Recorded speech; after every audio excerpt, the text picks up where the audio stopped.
erratic, cursed, an anti-personnel mine in human form. Her friends called her Herschel, but for her controllers, she was Cascade. Your name and your cryptonym. A dead limb twitches.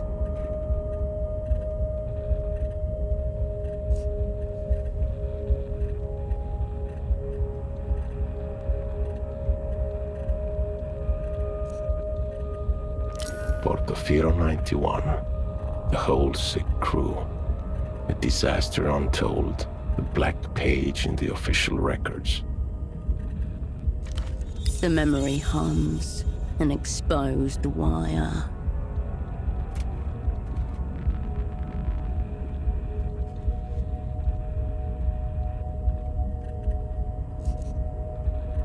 Reports of how it went down remain contested, inconclusive. All that's certain, it began with a phone call and ended with 6 spies lost.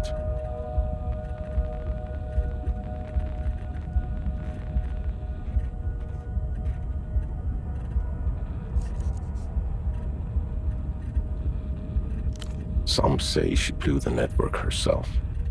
Others blame structural factors or transnational capital. The rest just shake their heads as they look down on the smashed and leaking world.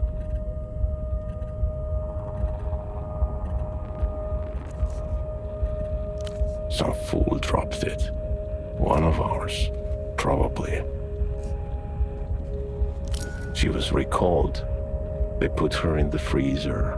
Forever, most thought. 5 years passed. A little more of the world leaked out of itself. Cascade's controllers ordered her back to Portofino. Because I asked them to.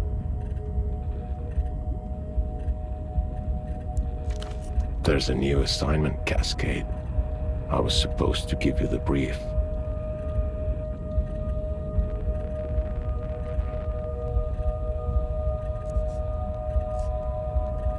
Right here, in an armchair in a safe house above a 24-hour photo shop in the city-state of Portofino.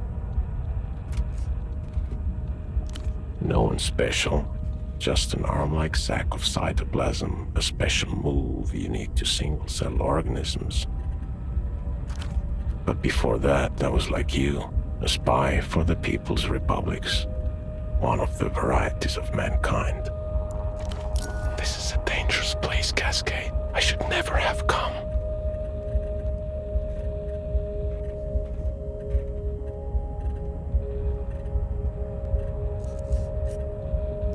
I got caught with my pants down. On the plus side, I no longer have to worry about independent thought or movement. This was the human game, and he played it poorly. Time to give up his seat.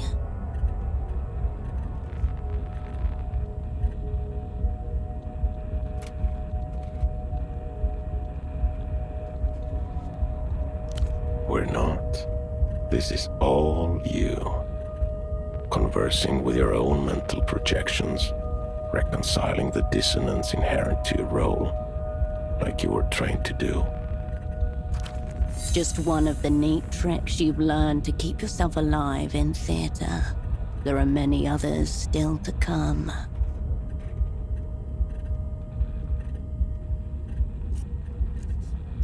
Life is beautiful, cruel, full of hidden cues that I missed. Maybe next time.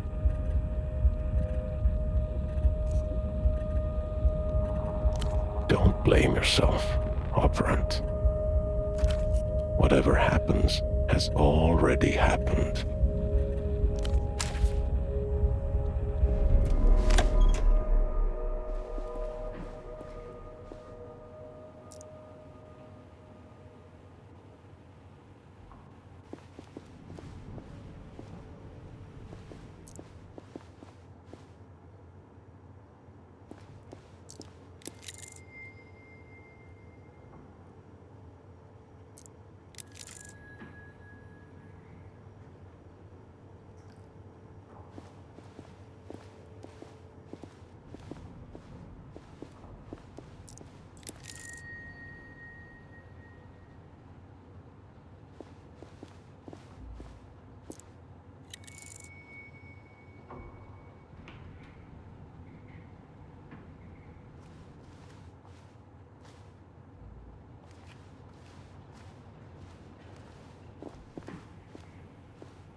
Displayed on the chair before you is a man, approximately mid-30s. His chest rises and falls in steady rhythm as he stares beyond you, unblinking.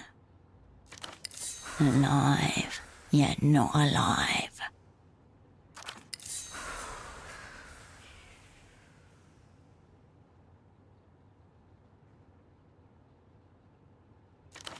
A pair of headphones have slipped partway off his head, connected to a stereo system beside him. No response. His eyes are still fixed glassily on the ceiling.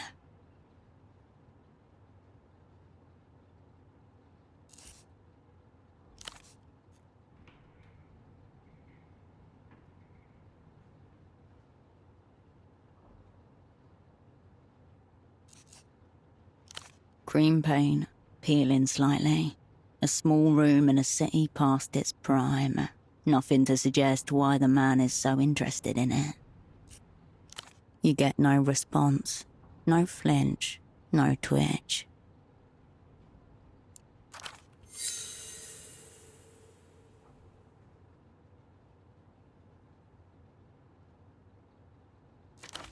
As you stare down at him, the man begins to draw.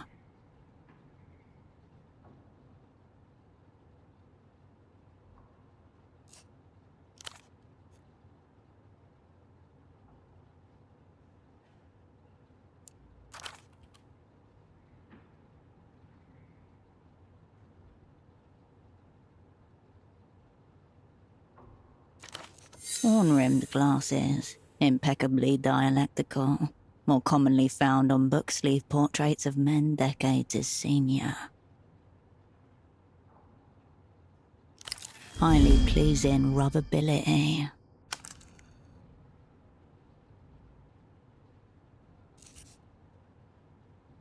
Stiff collared shirt, a snug brown jacket, and nothing below the waist but a pair of red briefs.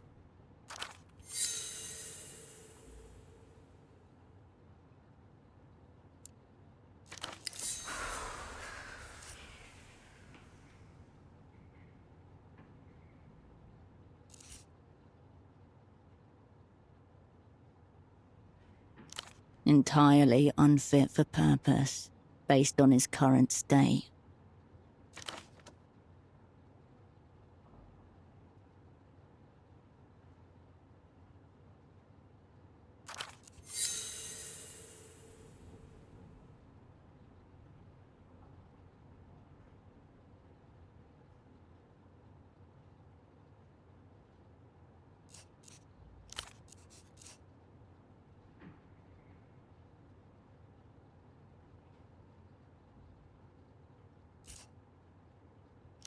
There is no smell of alcohol, nor any open containers. No drug paraphernalia either. Just a loose cord trailing to the stereo system. Like a cosmonaut's safety tether.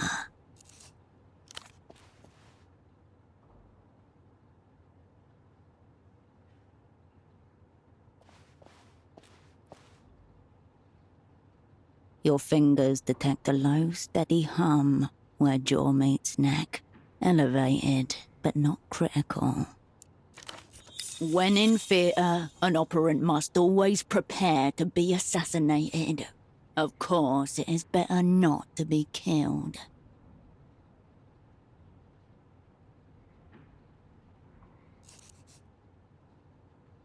No vomit, no discoloration on the skin, no bruising or signs of struggle either.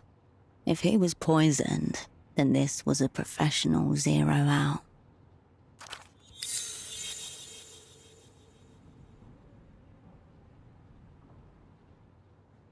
The man's eyes glisten. Bright red veins blossom around their edges.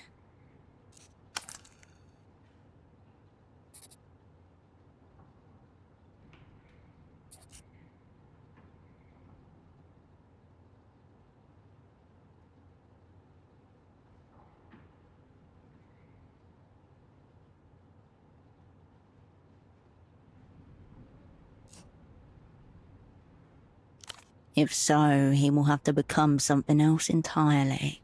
You both exist now, in different futures.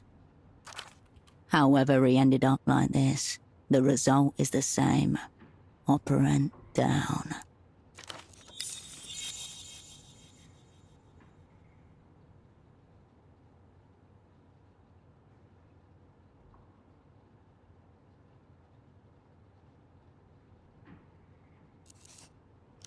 Not even a flicker of a response.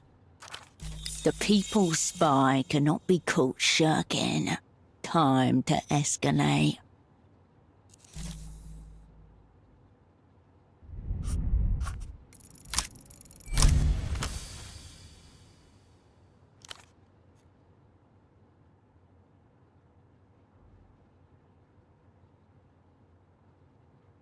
Your double has deserted the track before the starting gun. Will you stand for it?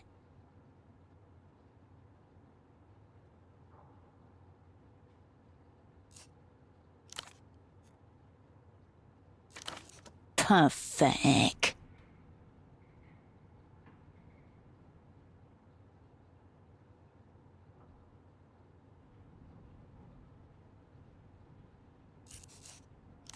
Both.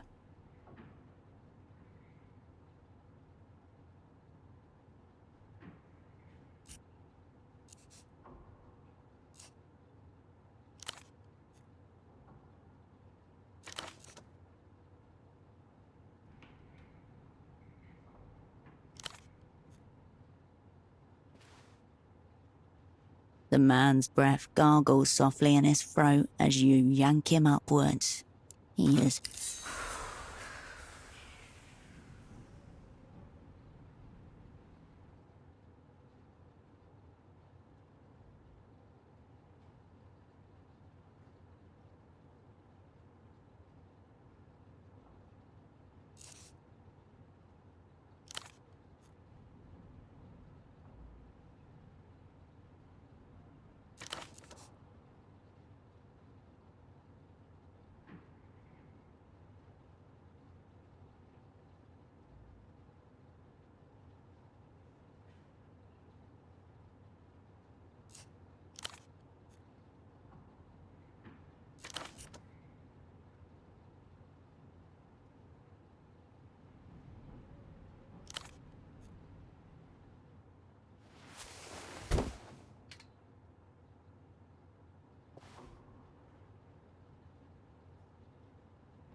Clipped to the inside flap of his jacket, you find a laminated badge, emblazoned with the crest of the Import-Export Bureau of the People's Republic of Kohila. The name reads Esteman T. Below that, a title, Imports Lead. Sock Merchant, one of the opera's most battle-tested covers.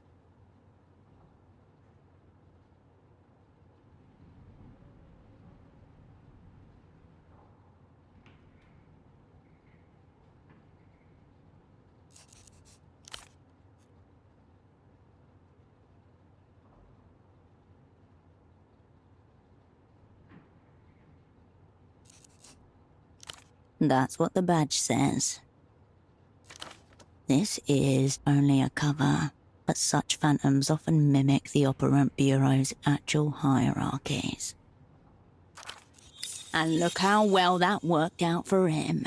You remain ungovernable.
Notably absent is an actual phone number.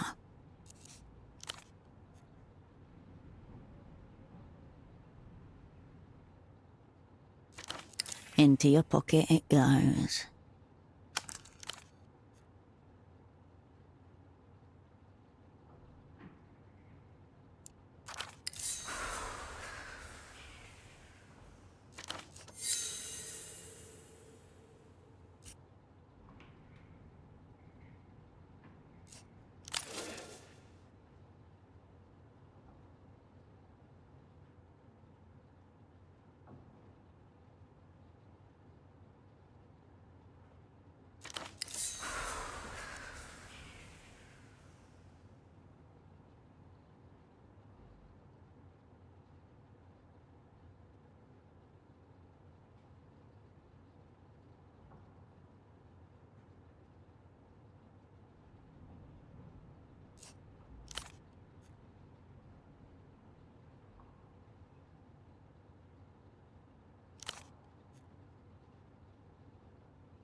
Following the cord from the unconscious man's headphones, you come to a mid-sized home stereo resting on a sideboard.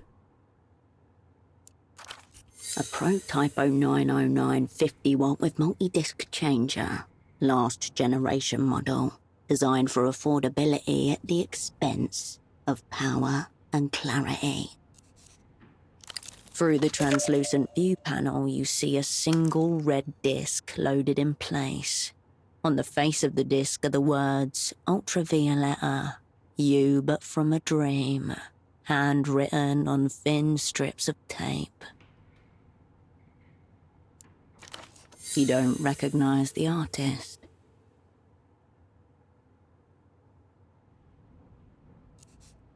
The disc is loaded, ready to tell you. The chunky button makes a satisfying little thunk as you push it in.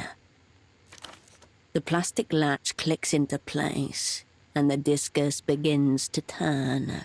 You know because the spindle is rotating, though the speakers don't produce any sound at all. It doesn't appear to be. The disc is spinning the way it's meant to. An artifact of no substance onto which nothing of substance has been recorded. No sound, save the thin layer of static that lines the inner cables. Amateur wire work. Or do you? You can't tell. The static quiets as you reset the volume. A great relief shivers through you, though nothing has seemingly happened. A brief internal hum, then the disc slides halfway out of the machine and waits there, like it's trying to hide from you. You remove the red disc and place it into your pocket.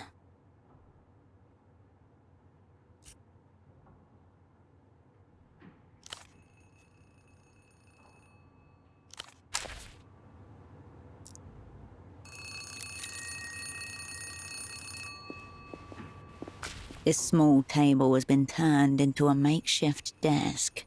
A startlingly red folder stands out against the clutter. In the Operant Bureau's elaborate filing system, red is reserved for personnel files. A small label in the top left corner is printed with one word. Your cryptonym, Cascade. The colour reminds you of pomegranate. Your hand hesitates. The folder opens with a whoosh. Before you, in neat monospace type, your life is condensed to its barest elements. Name Wilk Herschel, cryptonym Cascade. Born Landau, former Republic of Mercia. Dependents, none. Pay class D2. Years of service, 14. All true. None of it useful just now.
There's another page behind this one.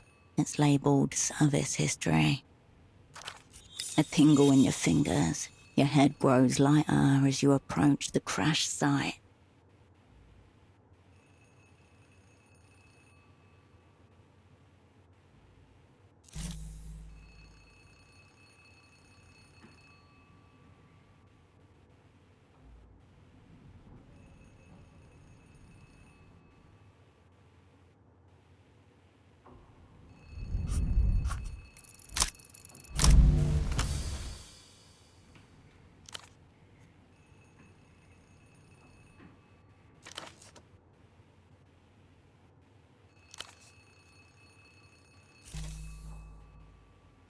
Amidst the crumpled sheets of copy paper and empty takeout containers, you find an open pack of cigarettes.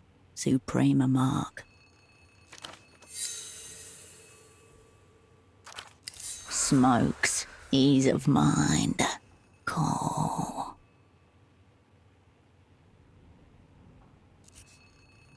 There's nothing outwardly noteworthy about this pack of Suprema 100s. It's like any other found in commissaries and corner stores across the People's Republics. Except secreted neatly against the inner wall of the pack, just as you were once taught to do yourself, a crisply folded sheet of A7 paper. Bijipwil, Vibsquix, Ungs, Sixfazil, Exquum, Yijizv, Digarik, Ravix, Skilbach, Jittababake, Whatsup, Sift, Hugtok, Huichk, Slaw, the Truck, Rilliam, Nacht, Skjuva, Fikatskla, Terabit.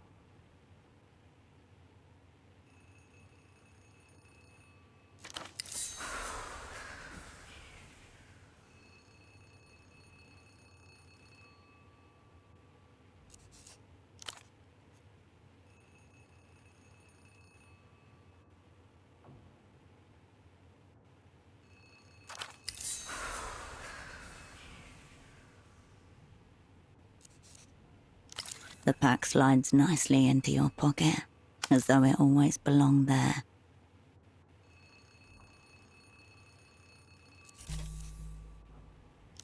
There's nothing left in there, neither smokes nor secrets.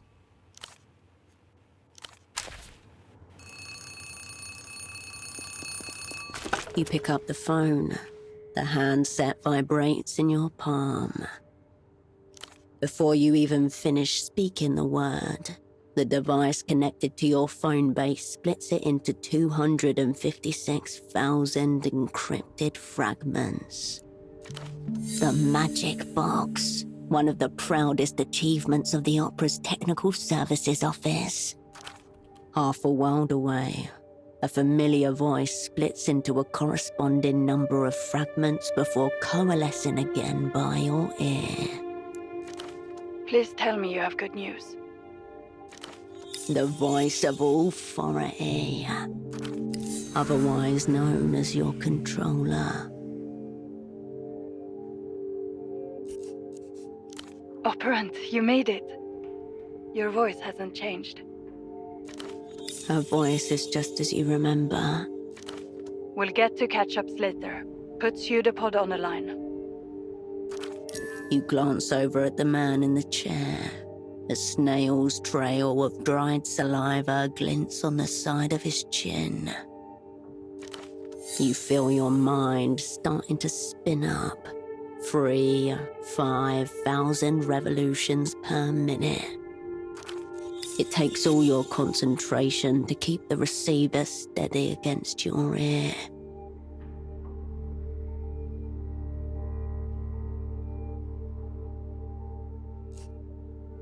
For a moment, no one says anything. There's no sound at all, save for the blood in your ear and the electrostatic hum of the ultra-long distance connection. Has he been zeroed out? Meaning eliminated, killed, rendered inoperant. The language of distance, a measure of cotton to muffle the fear.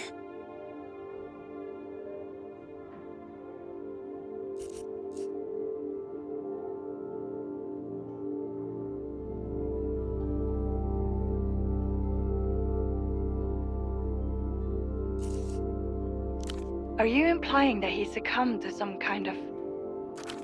reactionary misadventure? Autoerotic obliteration. Tsunami of self-love.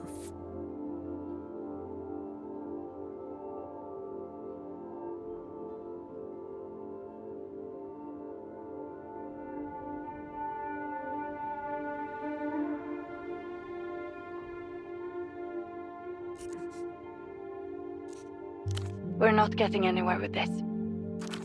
I'll ask one more time.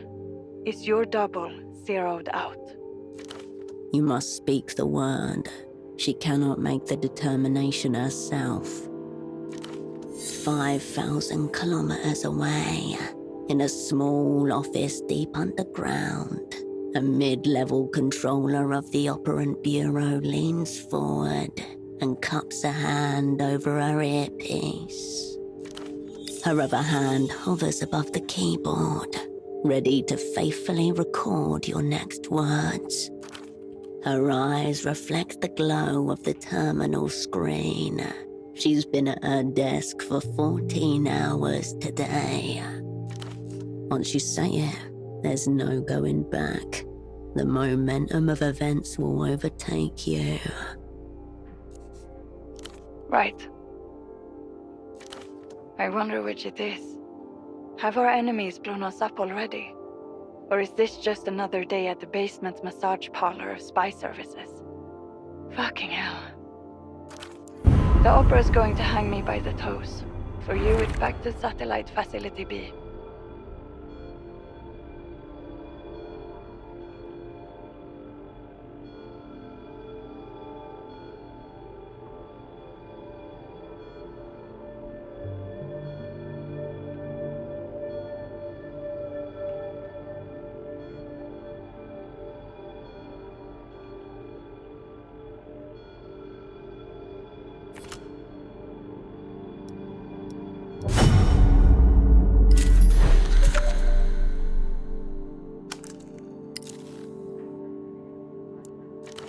AKA the freezer, where the old, useless and discredited are consigned until they're dismissed or die of despair. The freezer. Shiver. Resist.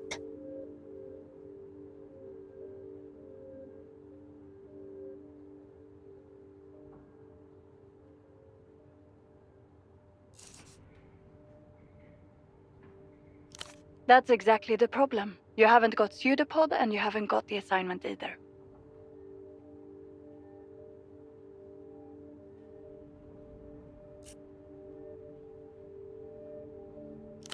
Listen to me. This assignment is over. Effective immediately. The woman in the photo shop downstairs, Constance, she's one of ours. Let her deal with pseudopod. Middle-aged woman, dark hair behind the counter. You exchanged a few words when she gave you the key.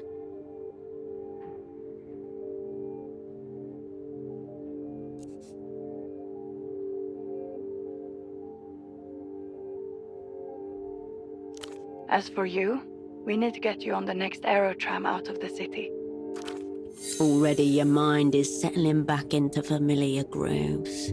Old mechanisms slide and click into position. That numberless phone line may be worth investigating. Perhaps the room contains other leads as well. They won't be expecting you back in the People's Republics for several days. Plenty of time for some self-directed espionage.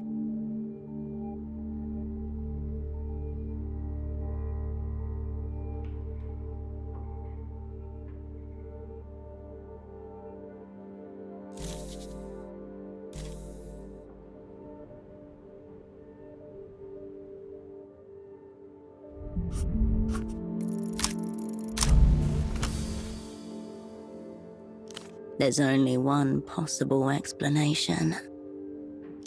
Simulation. That's a new one. Precisely what the facilitator of a simulation would be required to say.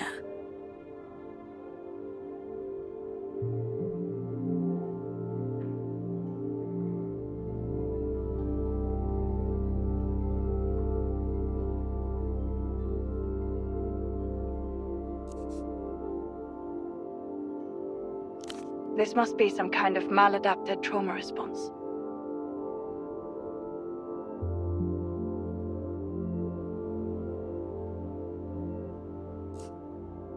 There should still be flights departing for Superblock territory tonight.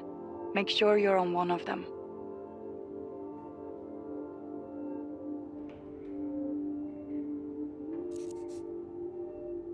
That's great, because you're not actually supposed to do anything. This assignment is over. Get on the next tram.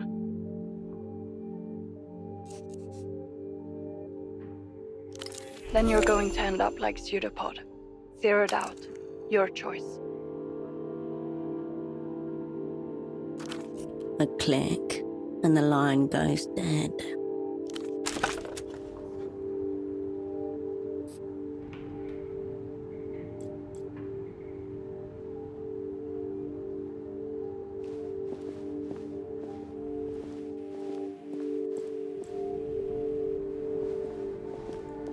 A pair of men's trousers are hung delicately over the shower rail. If Pseudopod's pants were attempting to flee the scene, they did not make it very far. Brown, shapeless, they are utterly unremarkable. The front and back pockets are completely empty, except for a few pieces of lint. Your hoist-in must have compressed his lungs somehow, unless... You discover a small extra pocket inside the front right pocket. You slip 2 fingers inside and come away with a neatly folded sheet of paper. The page is notebook-sized and perforated along one edge. It reads, THA space 7 LES APR space 032 space WIFO space 9W space TBGFLW25. The missing companion to the cipher you discovered in the cigarette packet. Totally meaningless, yet no meaning can be made without it.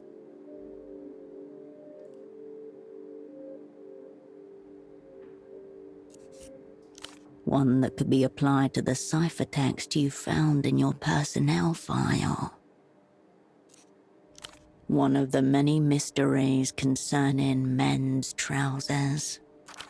He was trying to smooth out creases with shower steam. As you turn away, a stray thought passes.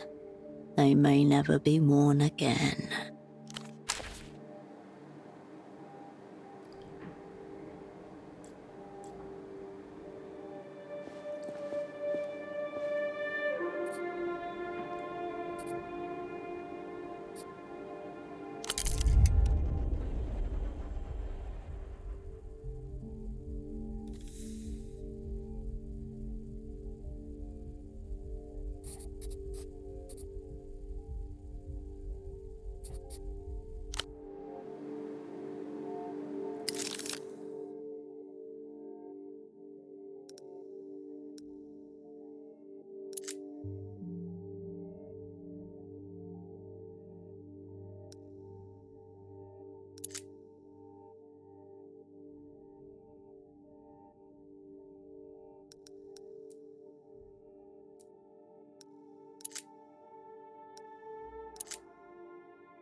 You return to the desk. The red folder is still sitting on its surface.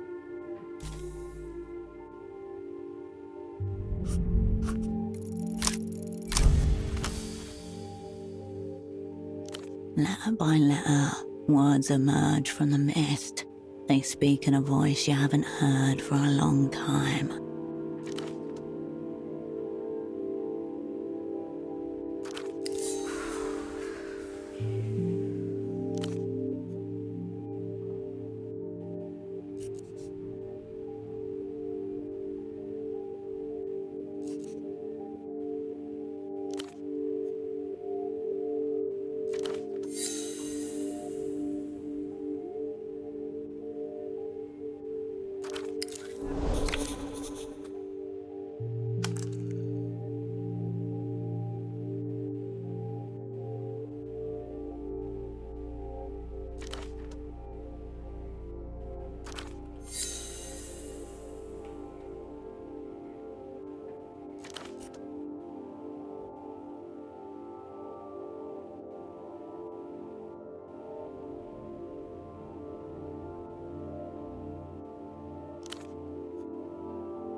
The day beyond the window beckons you outward.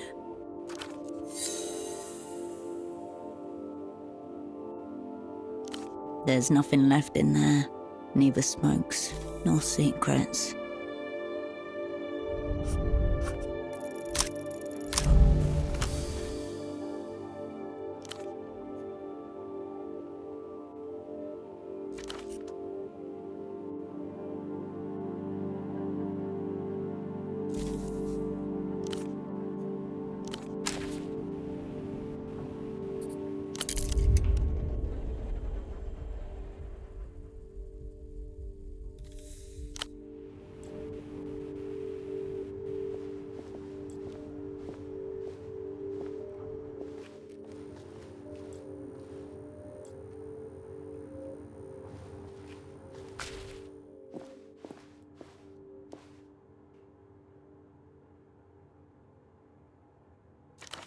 Easy, lady. I just want to develop some photographs. I'm not trying to take your innocence.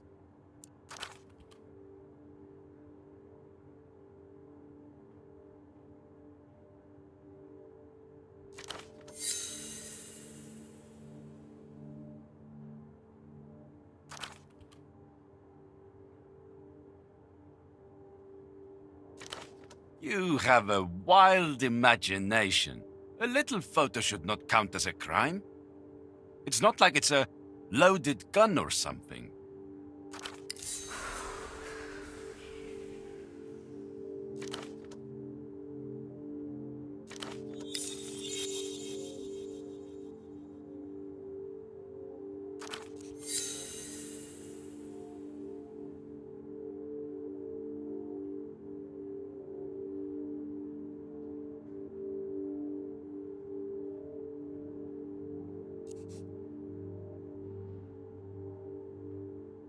Whoa, whoa.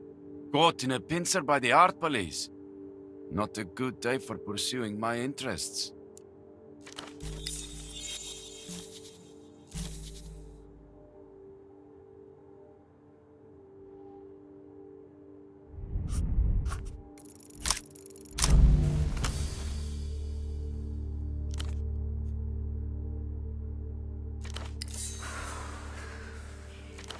What?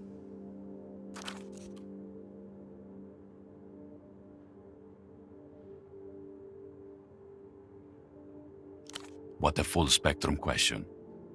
Perhaps you've been huffing photochemicals with this confused woman.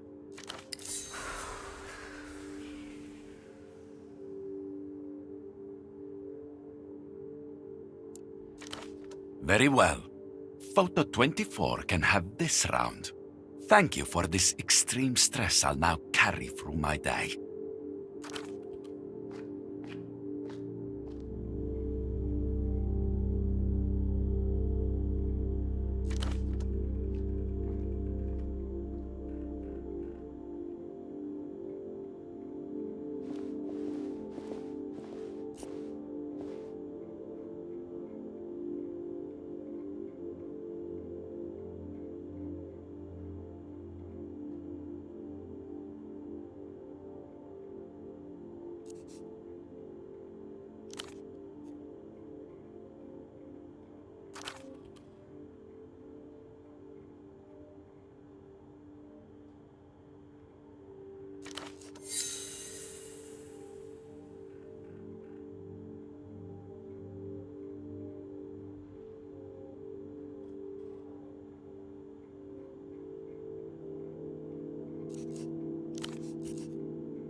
I don't presume to know the inner workings of the opera, but I have to think I could be better utilized. Of course, I'm happy with the tasks I've been assigned thus far. Keeping a safe house is a major responsibility, but I have other skills, you know. Chemistry, for one. I have an entire photo lab back here with access to all kinds of toxic chemicals and powders. And yet I doubt anyone would suspect a woman like me of, say, poisoning someone. If the assignment required it. This is a woman who's planned countless perfect murders in her idle hours.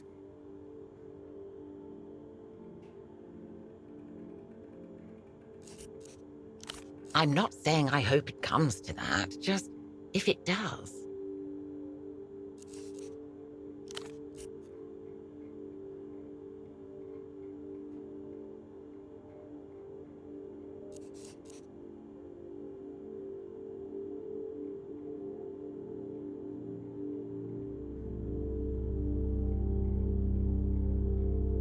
Granted, this is only my debut, but it seems to me that something's very amiss.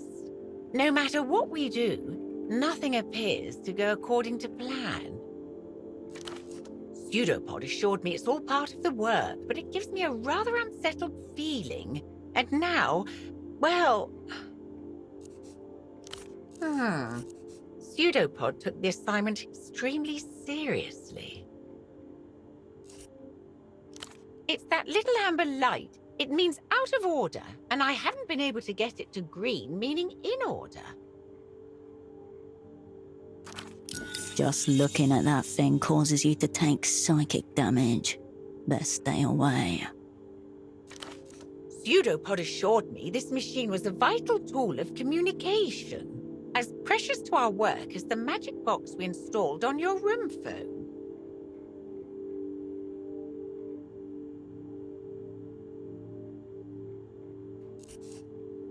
That's precisely the problem.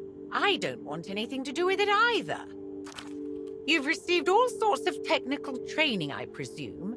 I would think getting a little light to turn green should be well within your powers.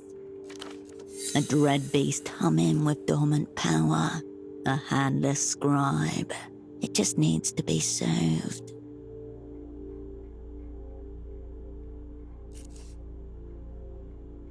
I certainly don't.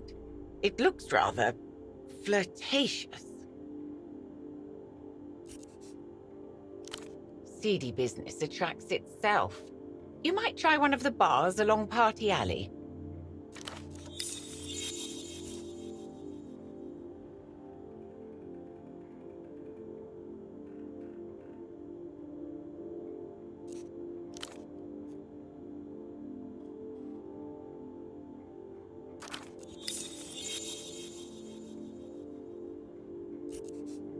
I was also asked to procure a multi-tool with some bolt cutters.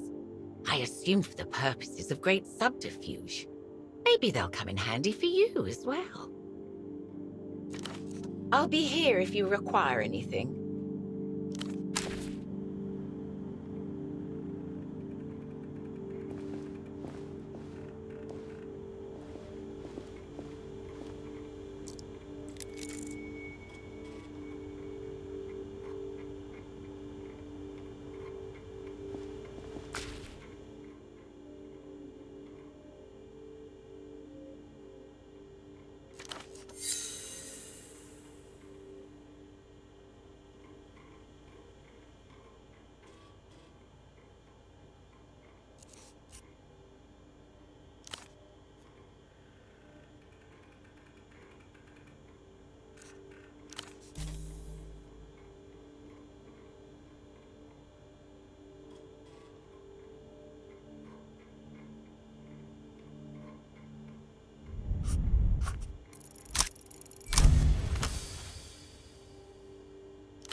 much better, thank you.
Wrong.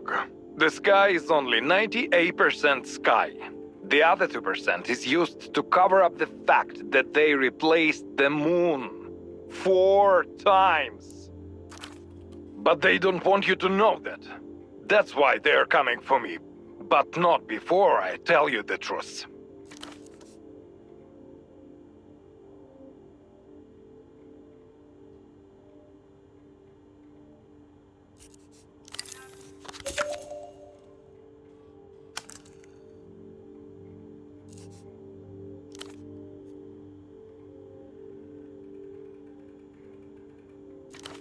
I am Subcommandante Beckman, and this is the reality situation.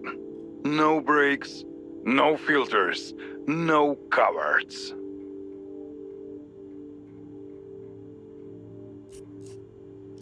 I know about the Boers. I know about iodine.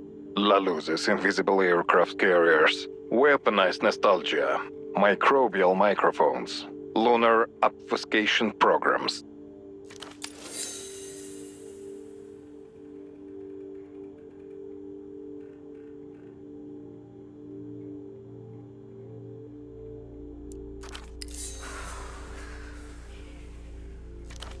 Find out what I know by tuning into the reality situation. Airing until they shut us down.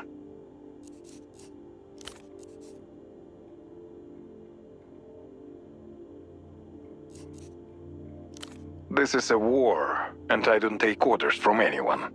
Especially not reality.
Finally, someone with courtesy. Do you know when the 9 is coming? A handsome man shifts in place, glancing over his shoulder toward the tram lines. Suitcases surround him.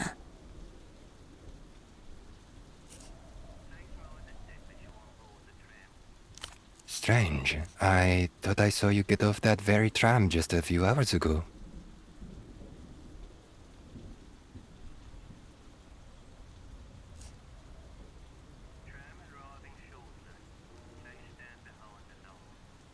What a curious occurrence. In any case, you're out of luck, as there won't be another for several hours yet. I'm waiting on the 9. I was told it was having some problems. But it's supposed to be in service any day now.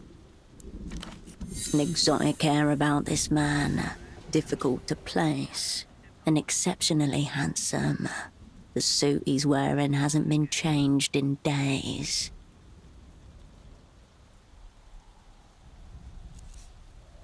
I was told it's supposed to be in service any day now. That was a week ago. Enough time to grow accustomed to new surroundings and start noticing things. I agree. But what am I to do? It seems to be the only way out of this city. I would appreciate it. I did see a man like that some days ago, I think. Near the bazaar, in fact. Our sleeping brother. No, he was alone.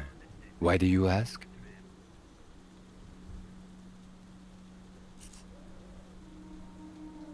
Oh, I'm sorry to hear that.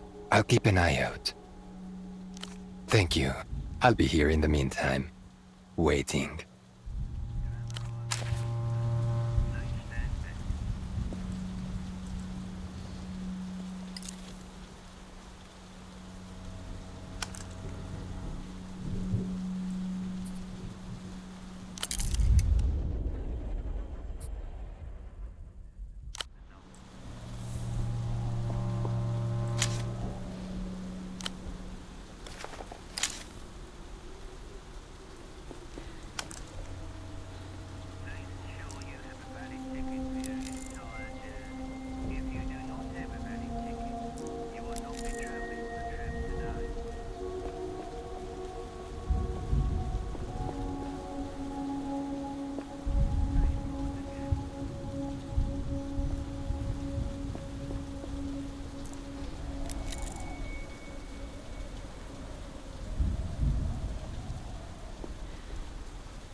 You hear laughter and music ahead.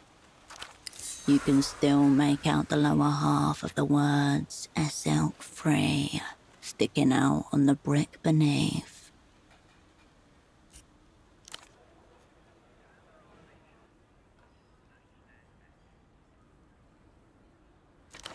You also have the red disc from the stereo system.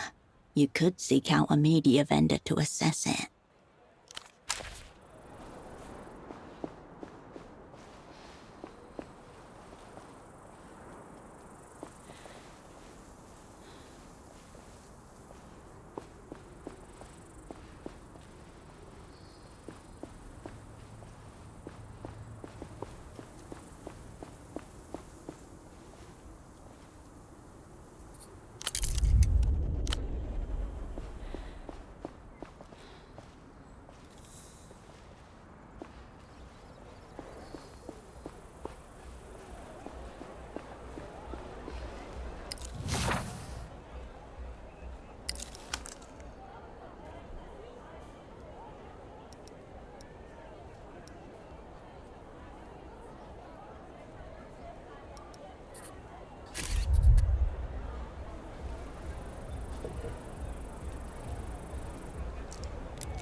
On the TV, a giant wolf-like creature stands up on its hind legs and howls.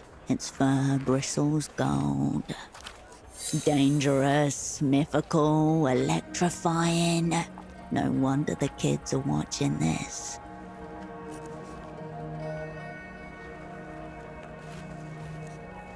Suddenly, the beast roars and light floods the screen. It's followed by a wet, pulpous sound. An acceptable mimicry of a skull liquefying under extreme thermal stress.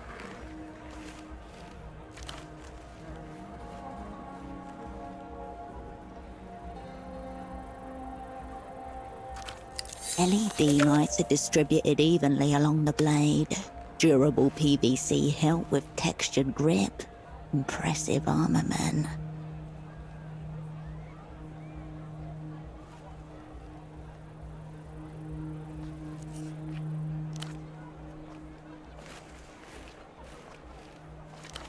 The Luz, once a powerful empire, now reconstituted as a modern techno-fascist state, the rising military and cultural power of the day.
Ridiculous. These wobbling open chassis abominations can barely function on solid ground.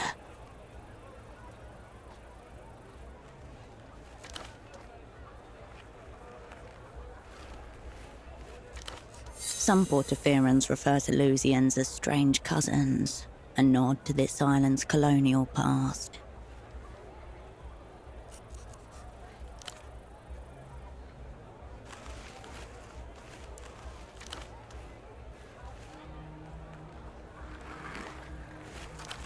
A mere 4-hour flight, but there are no commercial flights between Portofino and the Illuminated Empire.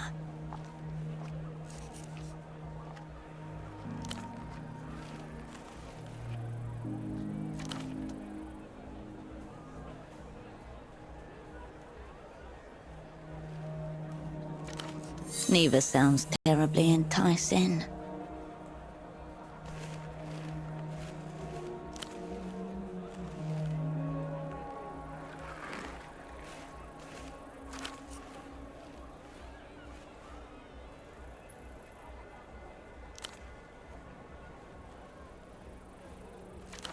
Notice that the broadcast is in Mercian, not Lusian, dubbed for a foreign audience. Troubling, especially if Lusian cultural exports are what they primarily consume.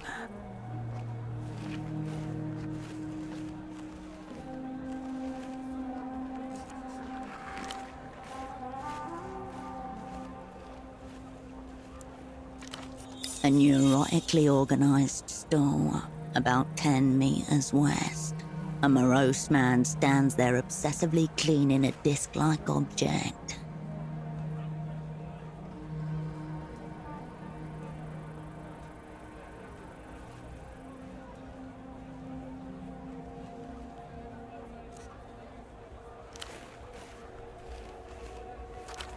A man of strong opinion that he's not afraid to shout about, even to children.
Trying not to lose count of all the cool stuff he doesn't have.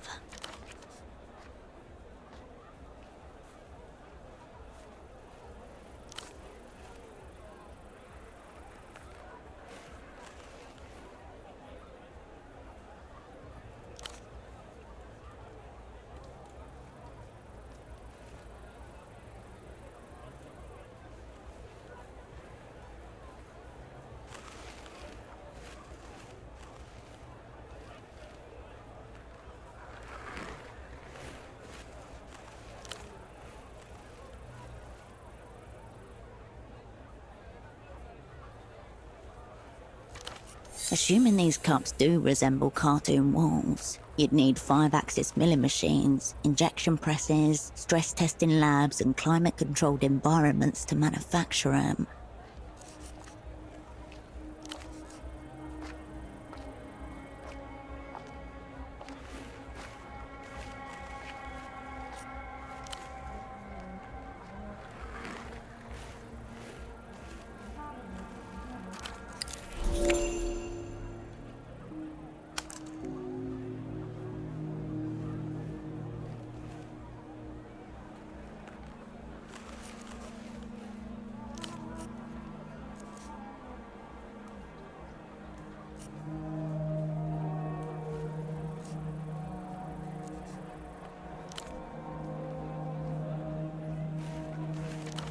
Let's be logical. Whoever needs it more, you, obviously, should have it. Why would you take this from him? He clearly treasures the toy.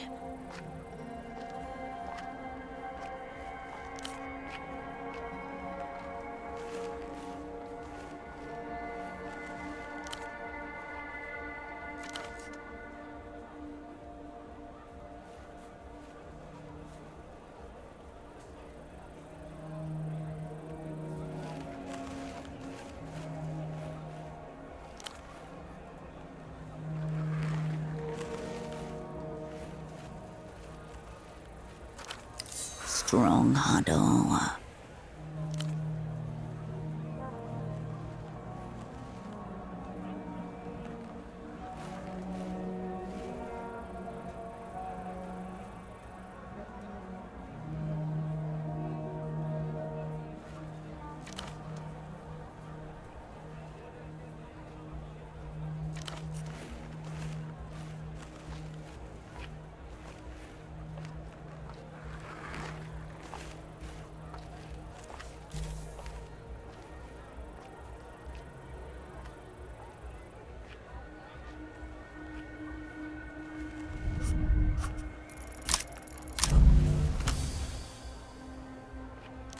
It's easy. You've had loads of life experiences, just pull them all together, but make it wolfy.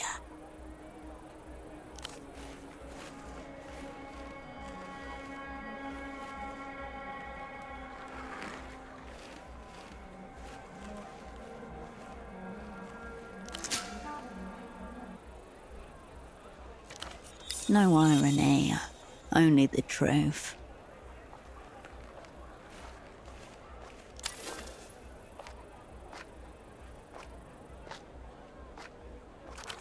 Slowly, the kids turn away from you.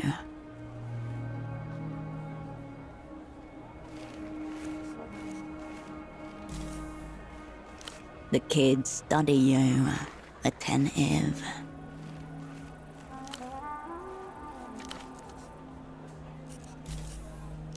The children ignore you, entranced by the television.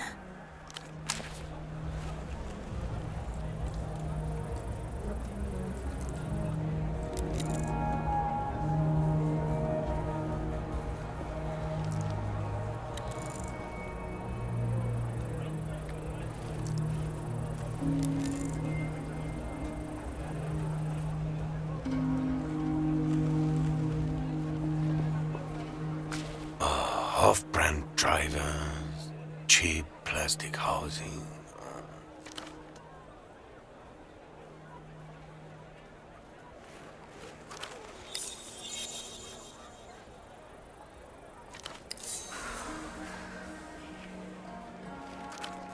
Mass-produced excrement. These animals pleasure themselves in it.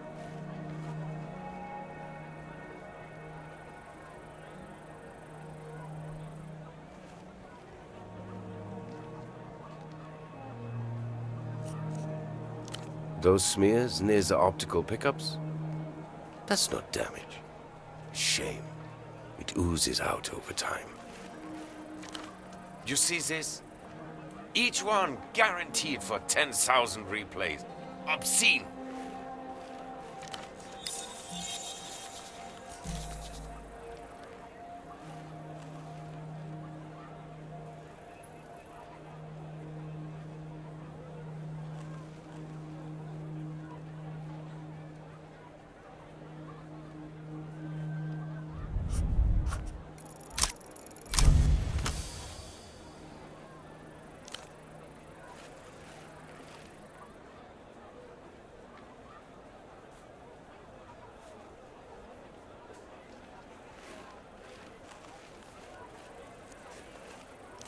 That's right.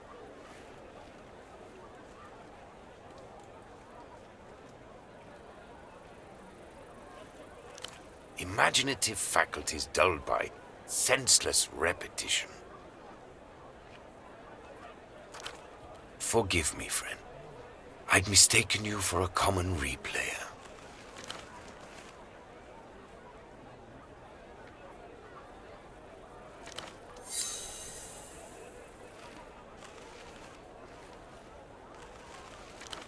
Too much to ask, I expect, that you're a fellow Einzelton aficionado?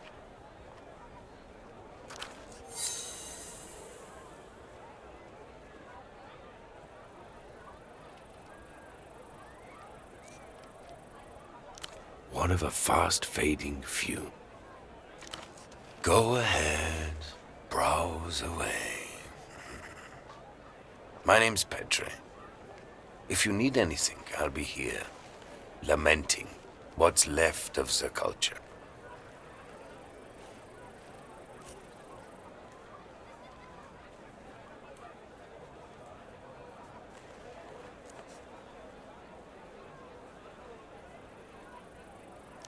Culture? Portoferan? Scraps. This new Lucian mania is all-consuming. Nobody wants anything that isn't techno-fascist trash, including, apparently, their own souls. Obsession with foreign imports. Sufferers of so-called Lucian mania will consult the wall.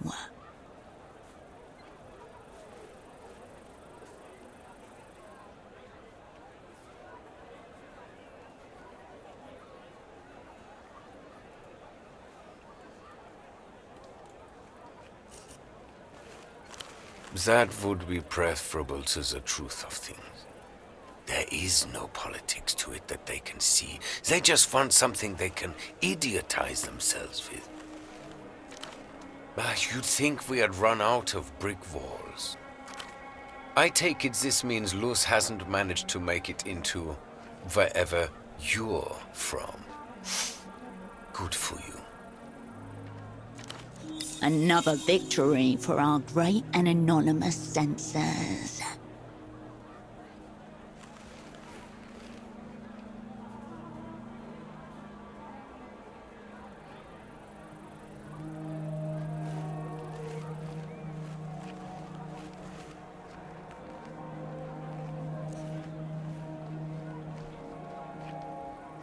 Financially tolerable. Morally abhorrent. Every day there's new formats, categories, each one more depraved than the last. Of course, I can't say that out loud. Customer, you know? He says it to everyone.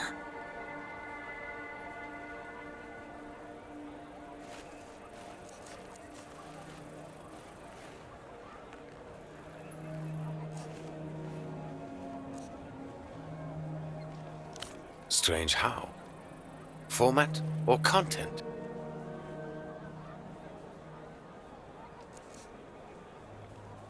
He takes the disc warily. An Einzelton XR.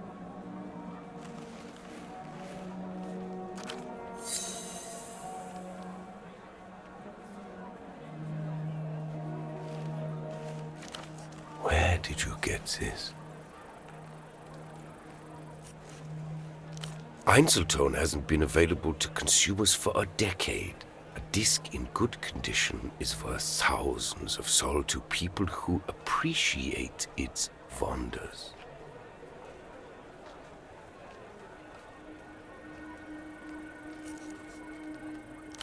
The apex of auditory technology. A high-fidelity yet dynamic sonic experience that self-effaces after a single play.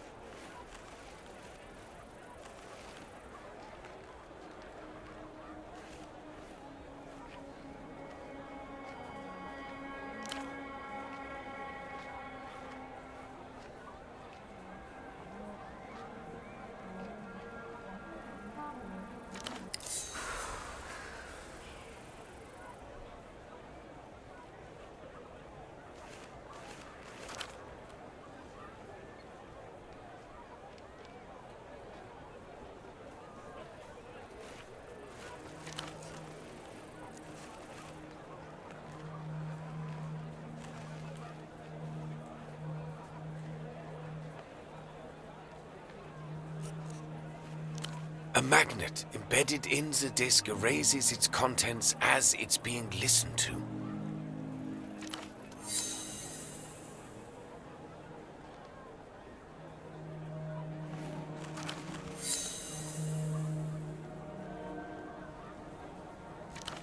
As in life, everything happens only once.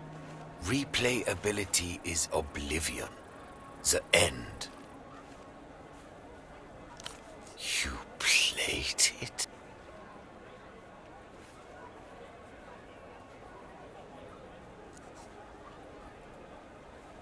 And what? You thought to defile a corpse a little more just for fun? I expected better from you. Better they recalled them all years ago. Better a mass manufacturing fault than this. To save them from this humiliation from being passed around like...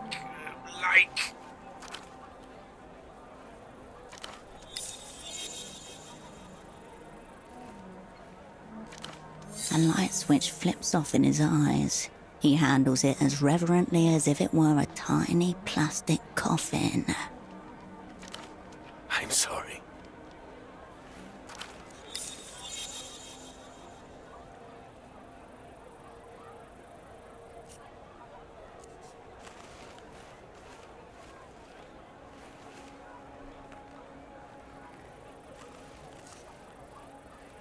UV can only be ultraviolet. Degenerate Lucian Electrodrosser. There's a new fabricated star every day, it seems. But she's the top of today's pile.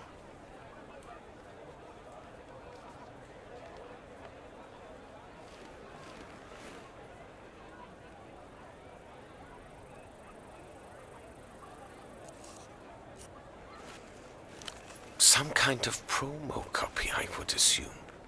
Maybe an advanced single of some kind? Of course it's real. You can't bootleg an Einzeltone. Another of its enduring qualities. This ultraviolet has gone missing at the moment. Kidnapped by counter-fascist radicals, whatever that means. Lucian marketing plot, if you ask me.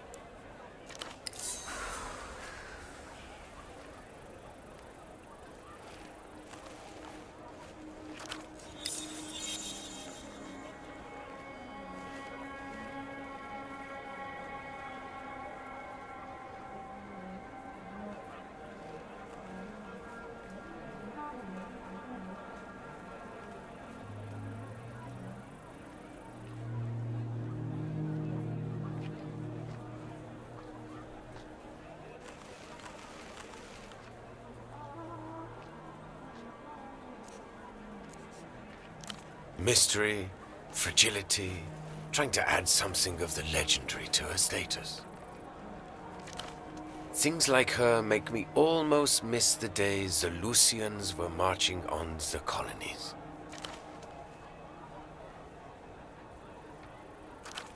None of this is the Einzeltone's fault, of course. They can't control what gets seared upon them.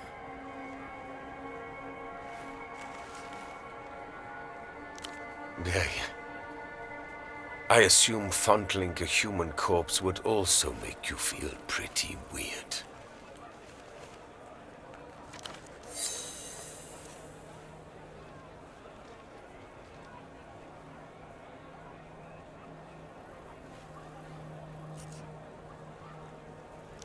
If you want spiritual, find an unplayed one.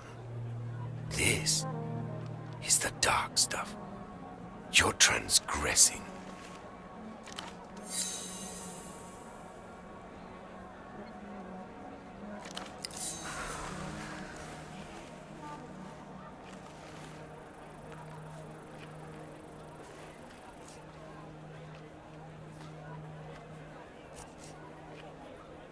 You seem to have misunderstood my soliloquy. It's done. No mass. The beauty and the tragedy of the format. I hope you dispose of it with dignity. I think a private ceremony would be most appropriate.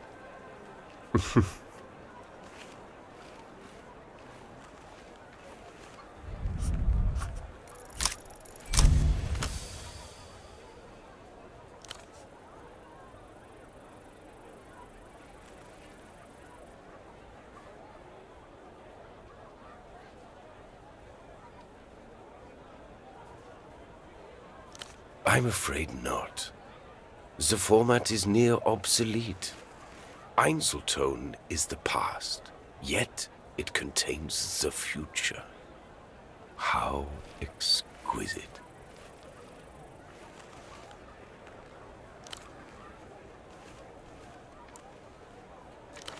So, your question is, Petre, how do I reanimate a corpse?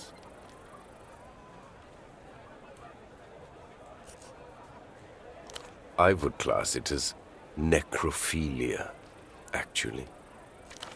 I'll be honest, the thought is so disturbing to me that I've never entertained it before. But theoretically...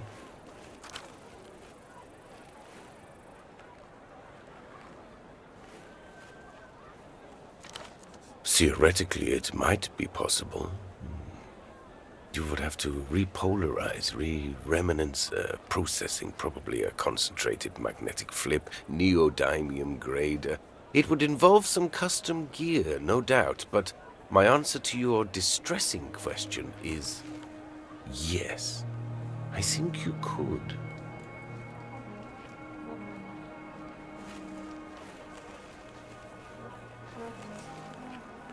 Why don't you film it and make a snuff disc out of it? One for the techno-voyeurs. Don't ask me about this again. I feel unclean.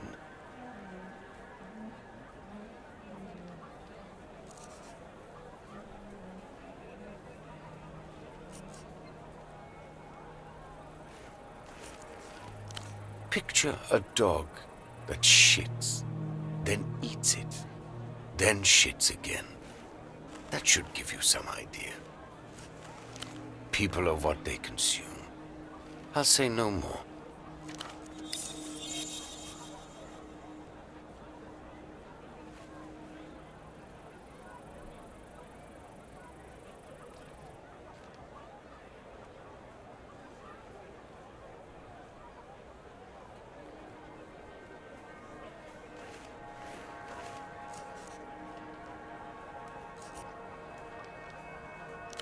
What's so bad?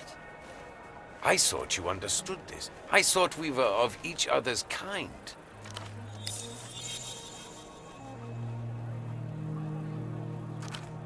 That people pay for it. That I have to make a living pushing replayable narcotics to so-called customers. Read addicts.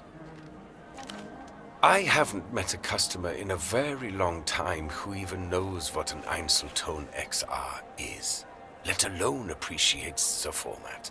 Tells you all you need to know about the current state of the home media world.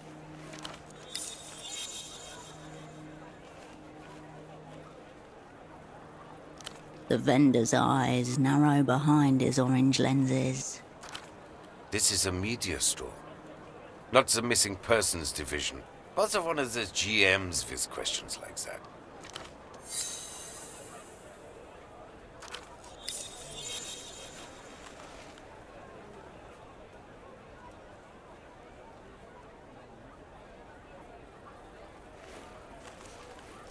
I try.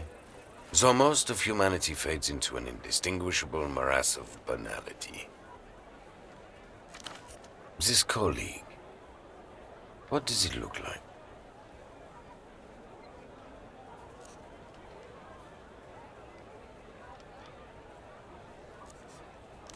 Ah, the sock boy. Dialectical-looking glasses. Air of advanced virginity. Back in photo 24, your would-be double gurgles his ascent.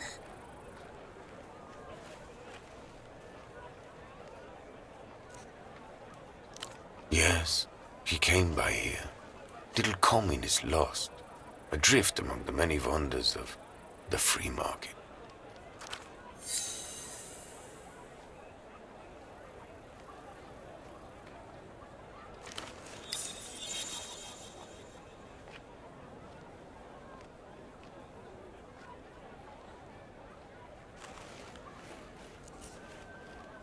Air of a child hastily abandoned at a fire station, waiting on a mother who won't be coming back.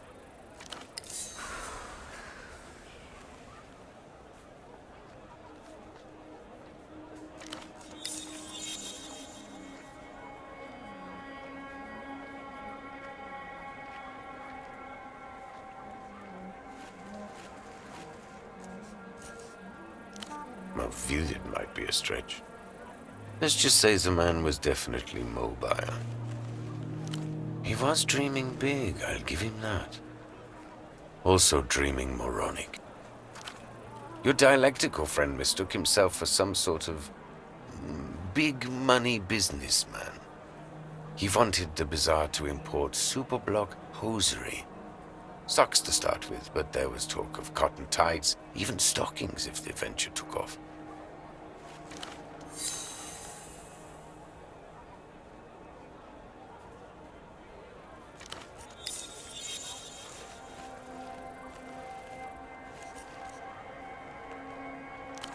No. And to be honest, I wouldn't have wasted the stock. He seemed immune to music. You're joking, of course. He didn't even know what a velo disc was, let alone an Einzelton. At a certain point, I'm just debasing myself. Of course not. I don't sell socks.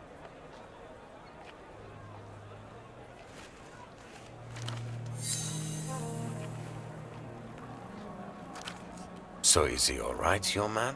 Or what?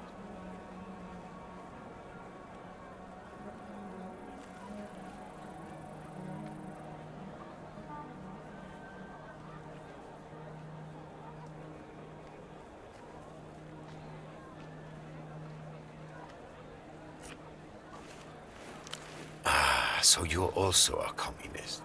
But you're not that little, or particularly lost, I'd say.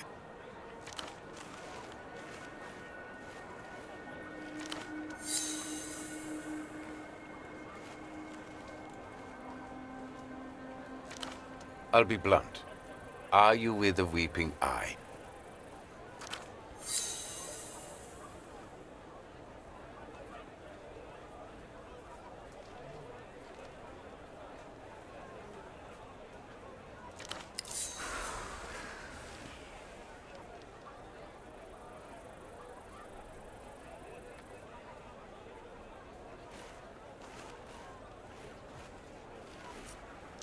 Because they've been especially active here recently.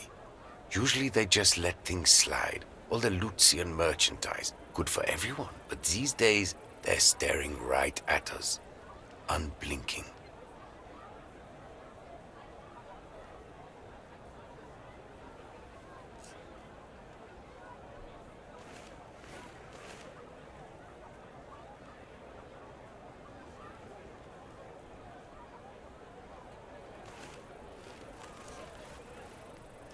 If you ever expand to ears, let me know.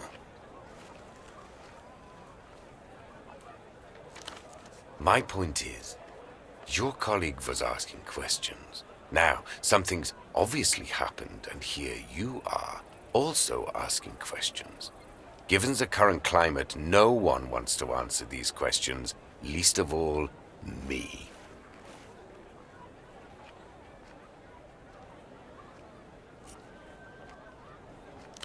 Then I would attempt to educate, obviously. I'm not some kind of street hustler, friend. My merchandise is mega premium, the best this side of the big blockers.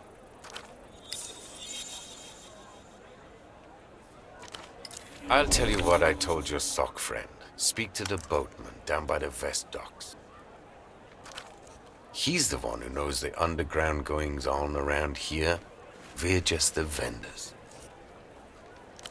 The cool one.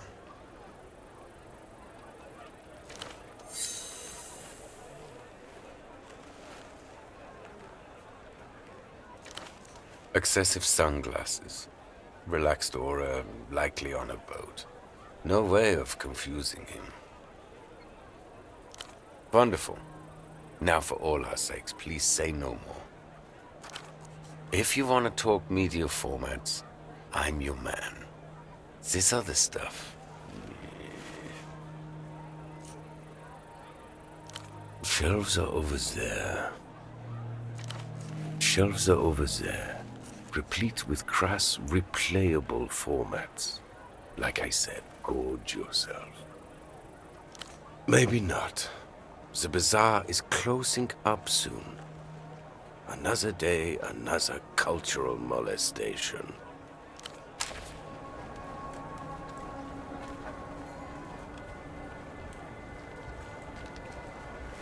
A low, tilting shelf marked in heavy block letters.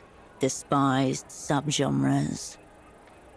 Various sections are separated by narrow plastic dividers, each one labelled with the same neat script. A baffling assortment. Hairdresser music, children's choirs, self-love anthems, opinionated female vocalists, and too many keyboards.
Still crass music on a crass replayable format, but at least it's not an active attempt to idiotize the population.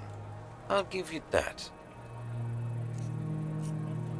I won't be held responsible for what happens with this disc. You turn your attention away from the shelf.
The Guardia Municipal officer is intensely scratching at his neck.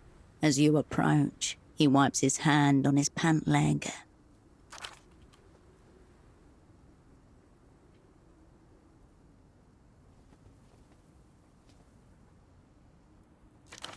The folks who guard property rights are not worthy of answers.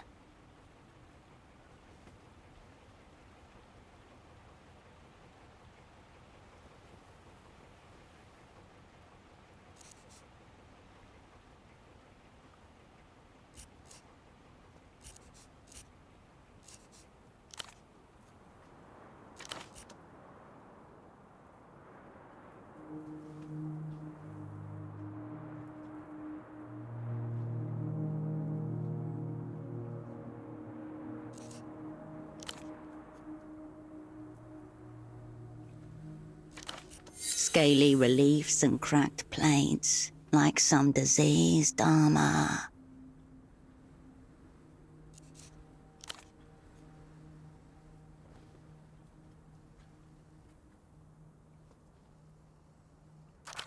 Common boar deterrents, loud noises and strong smells such as predator urine, placed in strategic locations.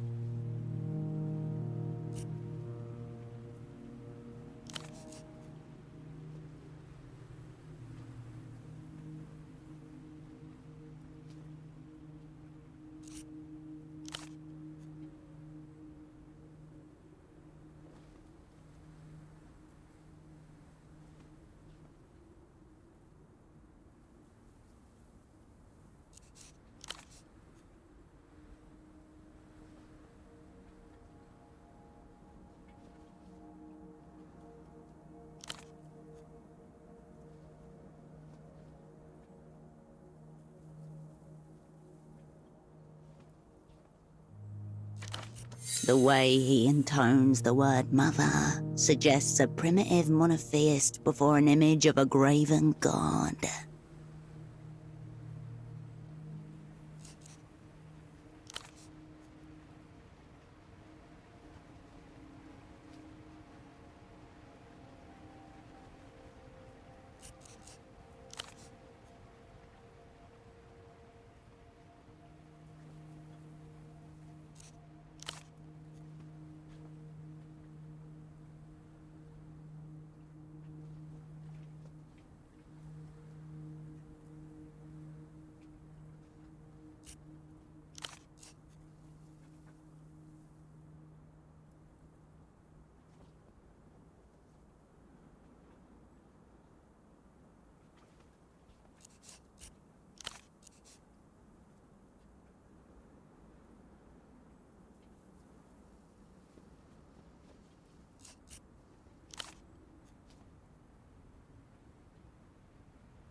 As you step away, the GM returns to scratching his inflamed skin.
The storefront is closed firm with a metal shutter. Plant life sprouts from cracks in the brickwork, growing over the aluminium. It must not have been open for some time. You lift the shutter gently. It resists. Locked. Carl was here. M plus Y. Huh? Unstoppable trade forever. Marito is a dog rapist. You turn away from the storefront.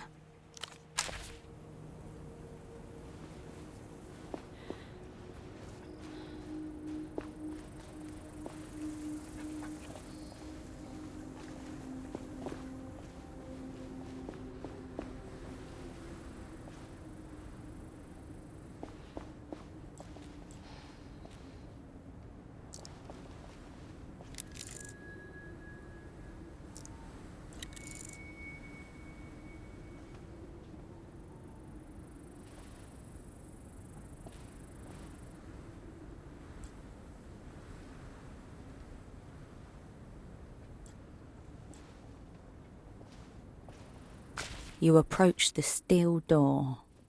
Faint oxidation halos spread across it, blooming like algae on a sunken wreck. No response. There's still no response. A whisper beyond the doorframe. Ripples of frozen air, a shattered seal. 7 people stare through a window as an unseen hand taps at the glass. It's locked. Try one of the many doors that are not locked, or the open-air black market, which happily doesn't feature doors at all. You step back from the door.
You flip the shutter lock open from the inside and slip out into Portofino.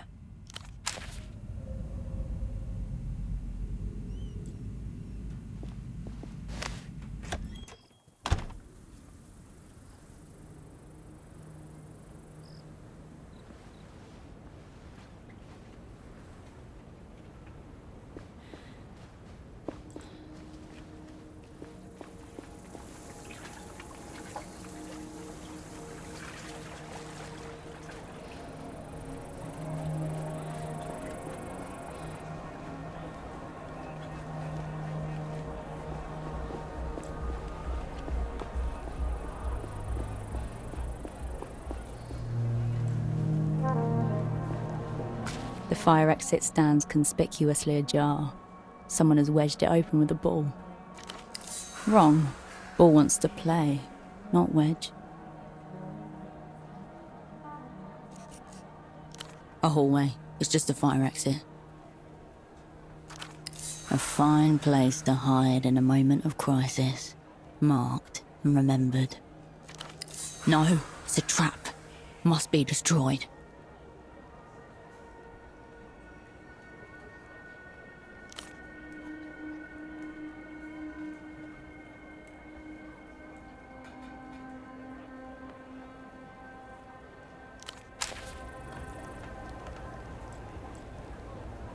The fire exit remains ajar, ball wedged into the crack.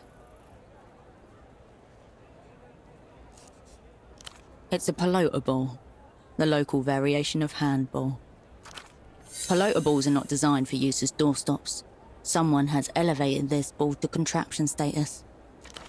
An affront to workers' safety. Confine it to the gulag of the pocket.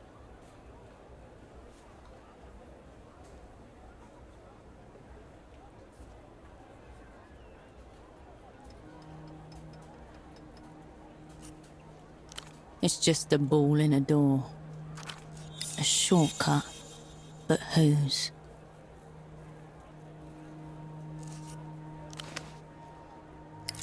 You pocket the ball and close the fire door firmly.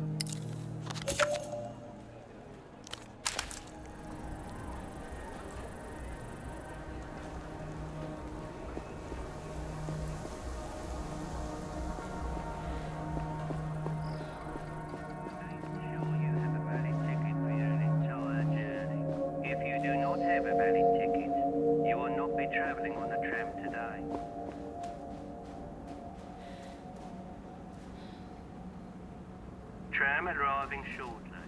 Please stand behind the door. Tram 2, please take approaching. Tram 2, Party Alley, departing. Please mind the step as you come off the tram.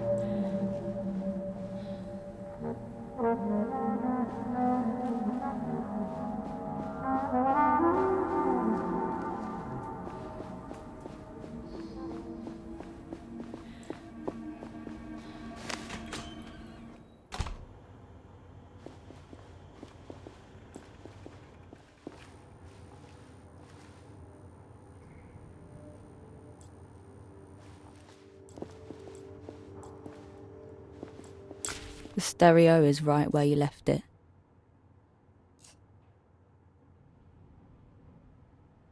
Crimson flashes within its casing as the disc picks up speed. You hear nothing. No sound. Say, amateur wire work. The static quiets as you reset the volume.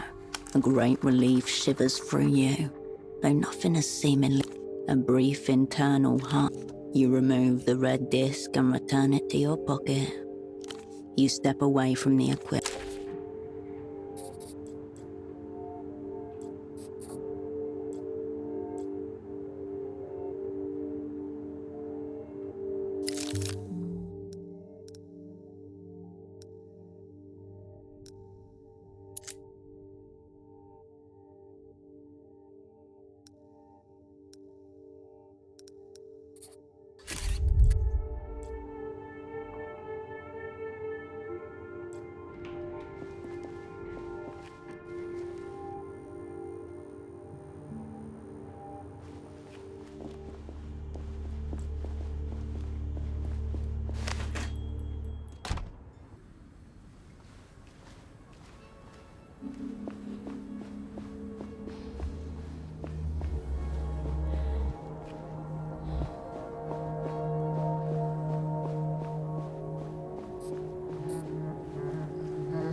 Canned beverages are lined up like brightly coloured soldiers, neatly regimented behind coiled springs.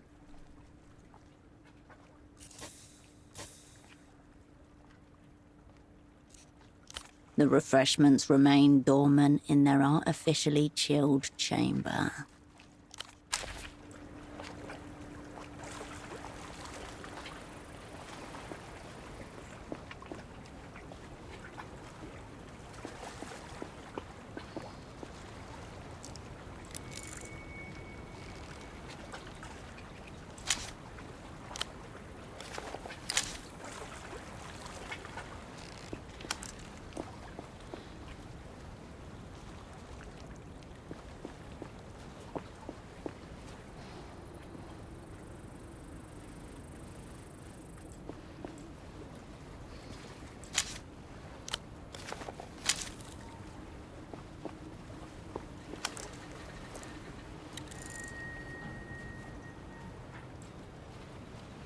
The man gives no indication of registering your presence as you approach.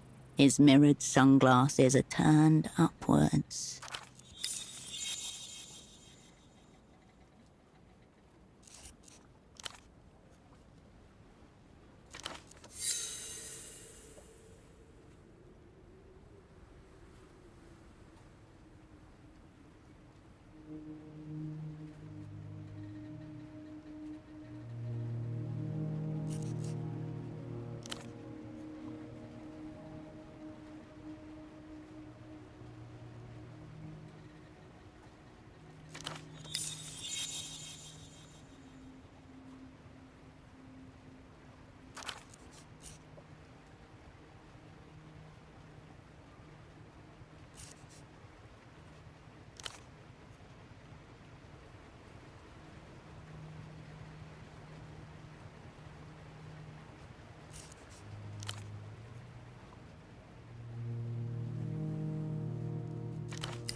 He's genuinely perplexed.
You're not Portaferan.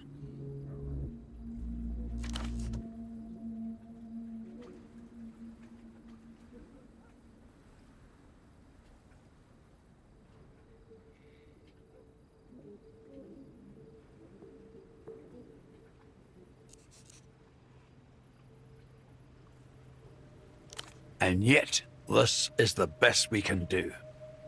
But you're a long way from Marcia.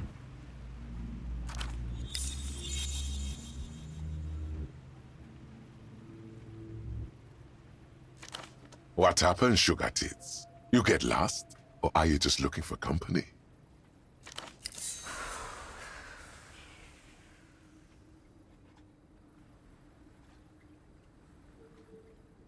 Ah, come on. It's just a term of endearment. Ha! Do it anyway. I would pay to see that. Would you pay to see that, Joe?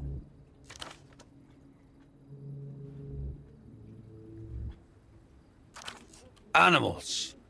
That's how it is with most pilots, though. Here.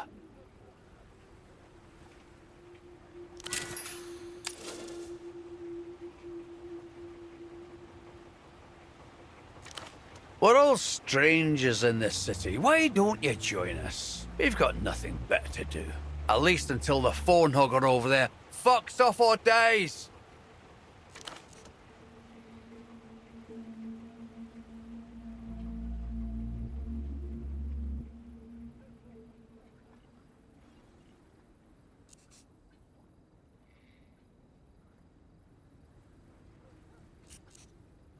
Just another foreign money, man. City's been full of them lately. Stuck up little shit. Strolled in one evening, couple of nights back, picked up the phone and hasn't let go of it since.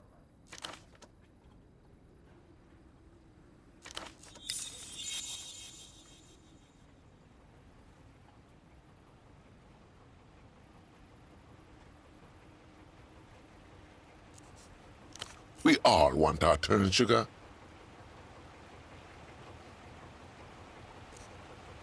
The Miracle Line. It's just a sex line, Marcia. Though admittedly a formidable one.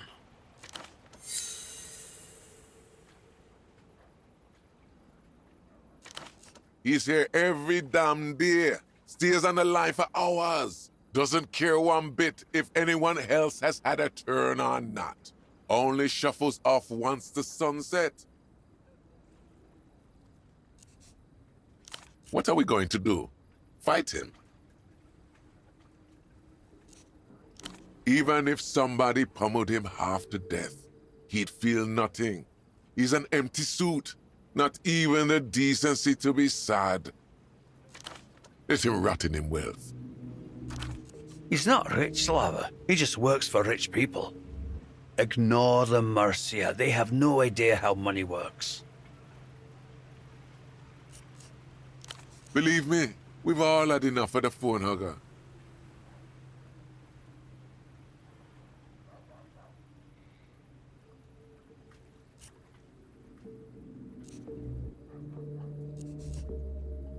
Can't say anyone like that struck me, but a lot of people use the phone line. The only reason why we rarely notice the hugger is because he refuses to leave. I would say ask the Duchess herself, but she doesn't talk about clients with other clients. She's professional like that.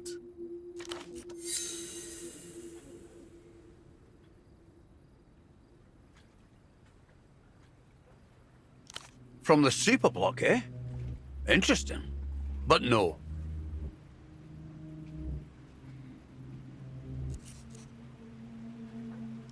Please, Sugar. We can't deal with any more competition. The money man has us down to quickies. Will you look at that?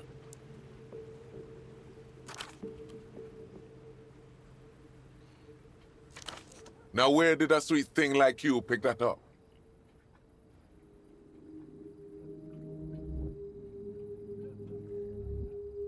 What a way to go, eh?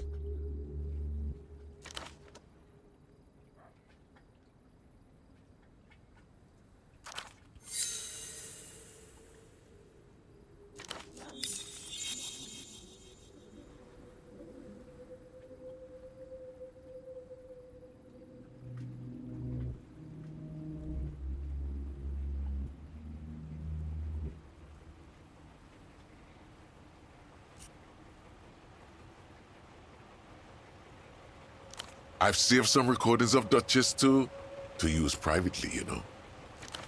To answer your question, you used to see a few of these floating around, but not for years. Figure it was from before that phone was permanently hooked up. It's always connected, that's what. No dialing, no choice to call anyone else. You pick up that phone over there, done. She's there. Duchess. Coin got stuck in there sideways. Devil knows when. Phone calls been going on ever since. One big session, sugar. At least 5 years long and half the city wide. Duchess versus the world.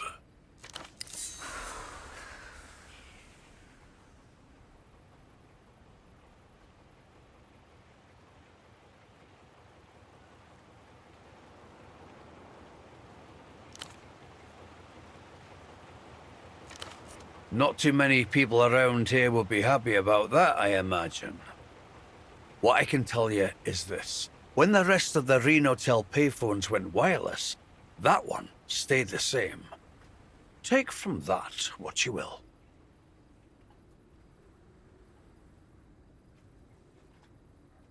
Why does everything have to be about money these days?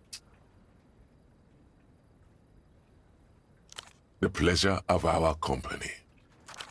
If it is about money, it's not in any way that concerns us. Line's been free for as long as anyone can remember.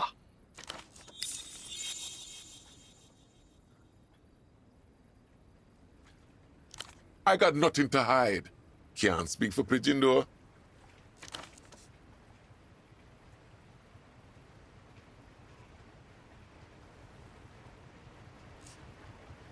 I used to ask for some kinky stuff, but it's not like that anymore. Duchess and I are friends now.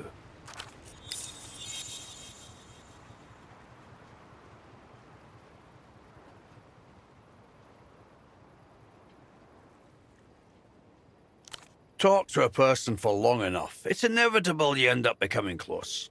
Provided, of course, you don't spend all that time asking her to make animal noises. In fact, regarding Duchess, I have a favor I need someone to do for me. You don't think you could help me out, do you? I bought a gift for Duchess's kids some time ago, but I haven't been able to drag myself all the way up there.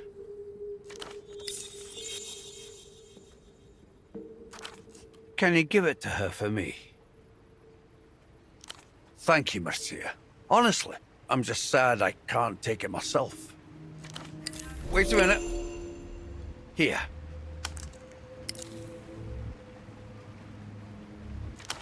Tell them, Grandpa Sam sent it. Remember that. Right. You know the housing campaign. Northwest from Party Alley. She's got a houseboat in the canal up there. Should be one of the only ones in the area. Thank you, Marcia. We'll be here.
Until next time, sugar.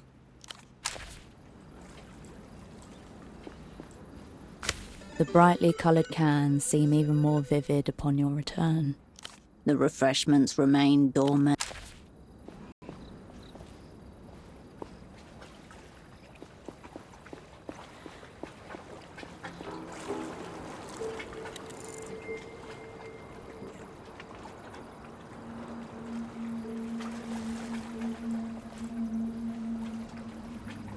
Unwise to your presence, a lanky young man presses the handset against his flushed cheek. It practically clings to it, like a shipwreck survivor holding onto a piece of driftwood. I don't know how much time we have. You have to help me fill it in.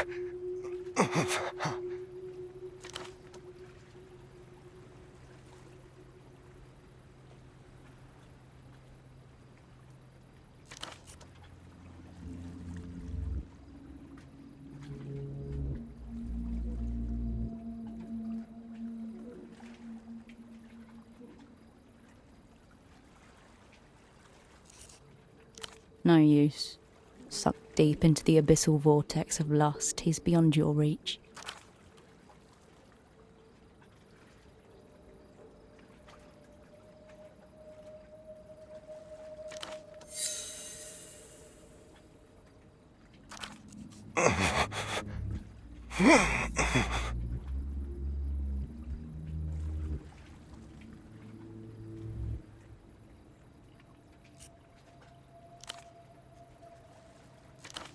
Oh my god. You can't do that to me. But you really, really should.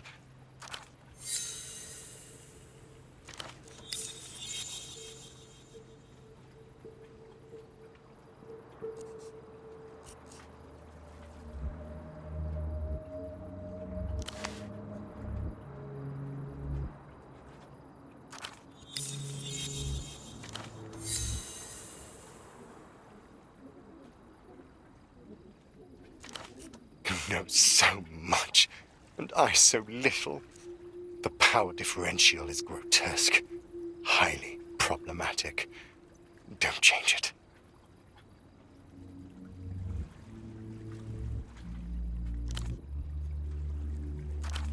I'm your faithful dog. I know nothing. I question less.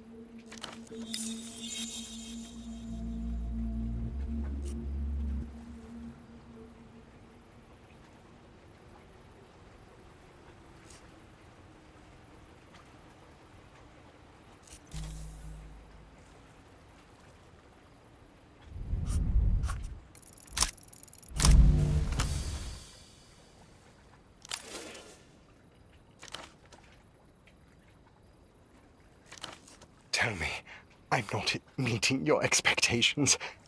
So close.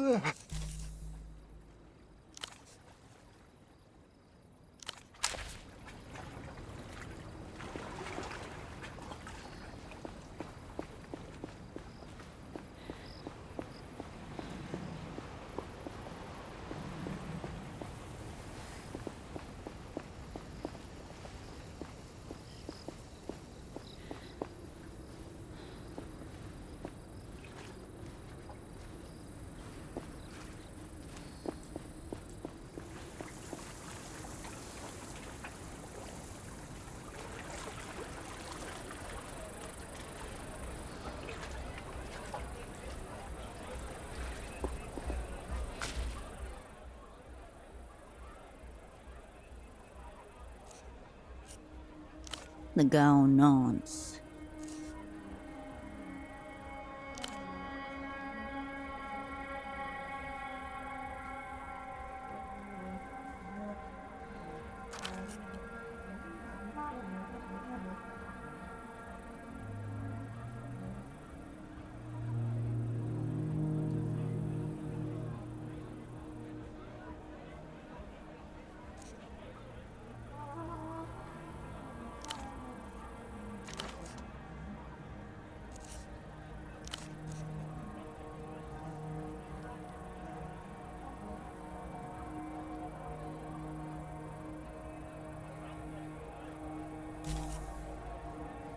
The kids study you, attentive.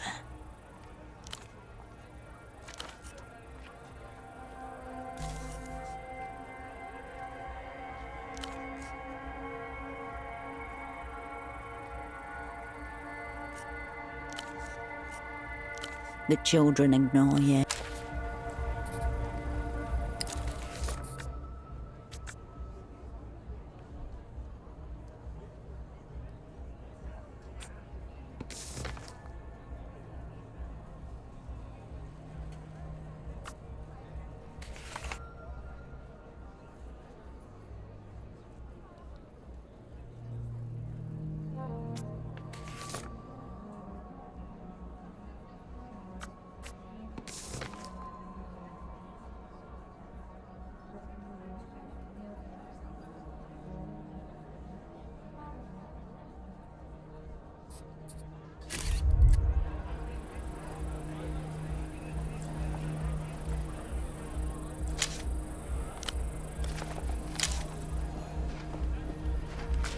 Excuse me.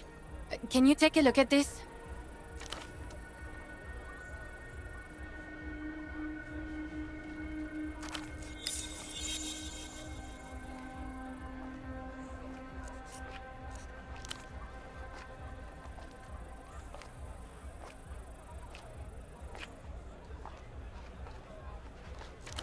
Have you seen him before?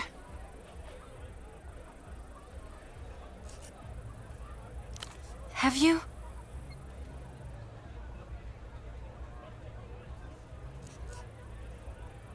Mi viejo, my dad. He's been missing a few days. He probably just started walking and got lost. Old people do that kind of thing.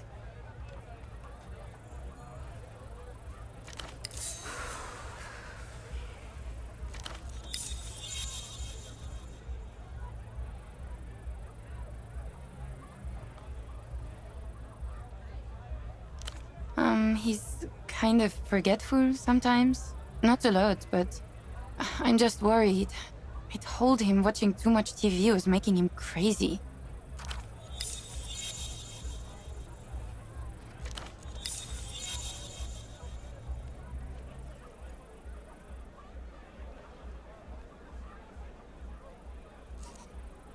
No, I mean, that's the most likely scenario, right?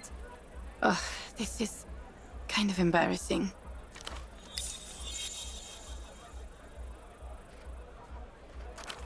My dad developed this insane theory about the payphone to the western exit of the bazaar. Dad thought certain words said into the right phone gets you attention from the wrong people. He was convinced Emter was behind it all.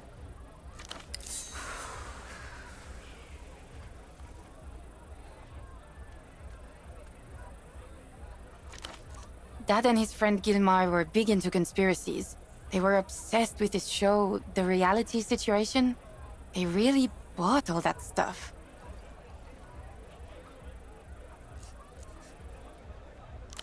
They seem pretty random. Cousins, moon, reunion.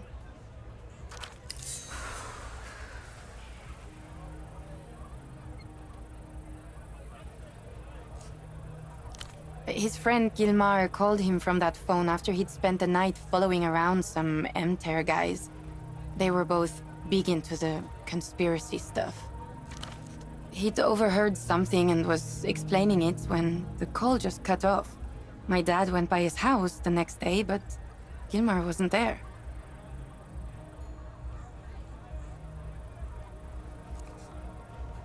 Yeah. He looked for Gilmar for 2 weeks. Reported him missing to the GMs. Nothing.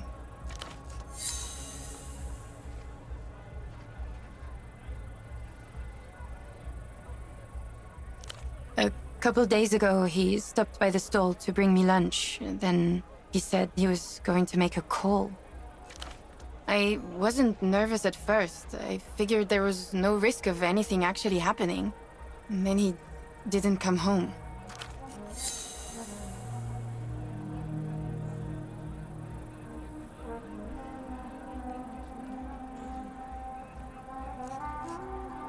Yeah.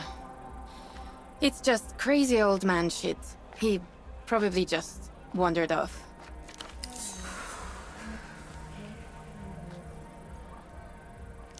Yeah, thanks for humoring me. Don't pay too much attention to it. He'll probably turn up any day now. Please don't. Just, it's a stupid conspiracy theory, alright? No point digging your nose in it. Mi viejo will probably turn up soon anyway.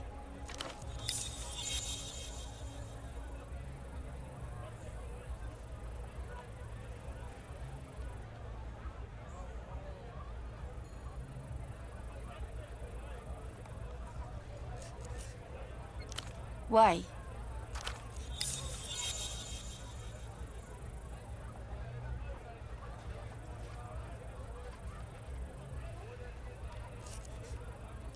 Really? You're not going to try to make a call or anything, right? Okay. It's the phone by the western entrance to the bazaar.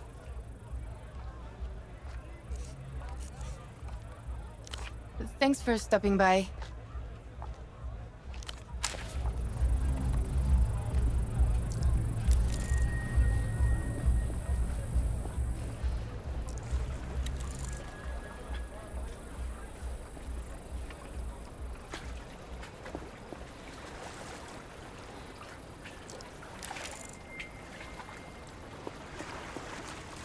The gate is bound to the pole by a thin steel chain. The gap between leaves little room for passage.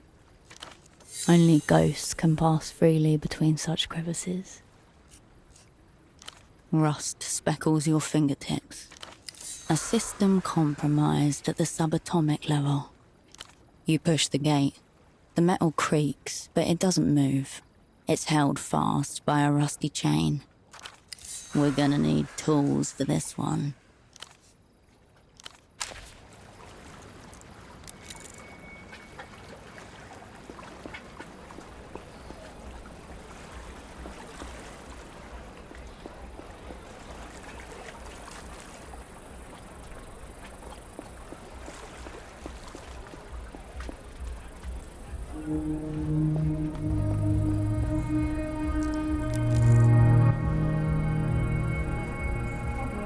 A vertical safari of stuffed animals, all loose stitching and cheap fabric, with cotton hemorrhoids showing at the seams.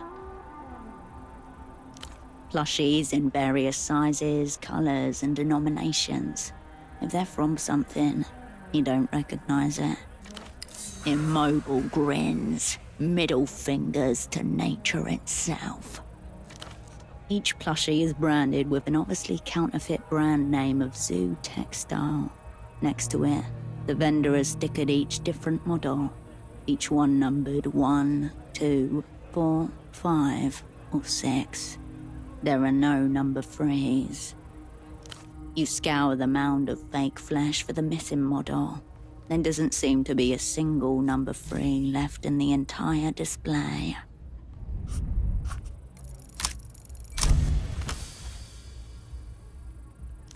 You must elevate your focus, clear your mind of the plushie's maddening absence. You close your eyes, burrow into your mind's folds, looking for a plushie-shaped void. You find its edges, you feel around it, making your thoughts plushie shapes so that they can fill it in. Finally, you realize, plushie number 3 is you. The Luz, expansive techno-fascist state known for high-quality electronics, pogroms, and pop music. Their recent cultural exports are making fascism the new hot thing. Fashion, music, art, all dominated by carefully crafted Lusian styles. Each Bulbasaur represents a beast defanged, defenseless. Within this deformity lies the essence of their irresistible cuteness. Helpless in your arms, the creature can do nothing but smile. A vulnerability manufactured in order to make the consumer aware, blatantly, of their own savage desires. You take pleasure in caring for it, because you know that you could destroy it. The plushie is a tool for instilling impulse control in children. Their use by adults is a symptom of an unresolved relationship with violence. None watch you depart.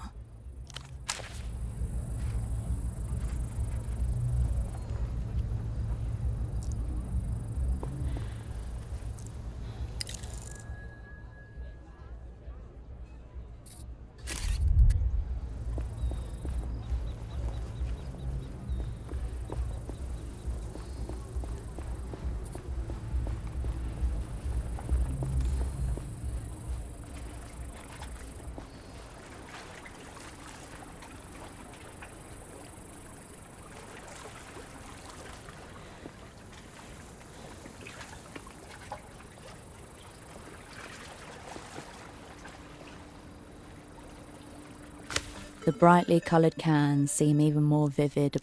The refreshments remain.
A film of water, grease, and rust gives the machine a scaled quality, like a sea creature risen and tamed. The beast reads, Porto Engenharia at its foot. Designed and built in Portofino, back when the city still had the industrial capacity to manufacture on this scale by itself. You scan up and down the docks for machinery, but find none. This must be the last of its species. A gust of wind turns the crane's hook toward the dock workers. It looks like an accusation. Moonlight over the water when they came. The sound of hammers and drills deep into the night. Just like the old days.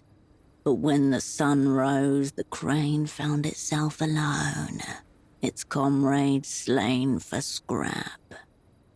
Water drips from its hook, the colour of rust. Cold, rough, unfeeling.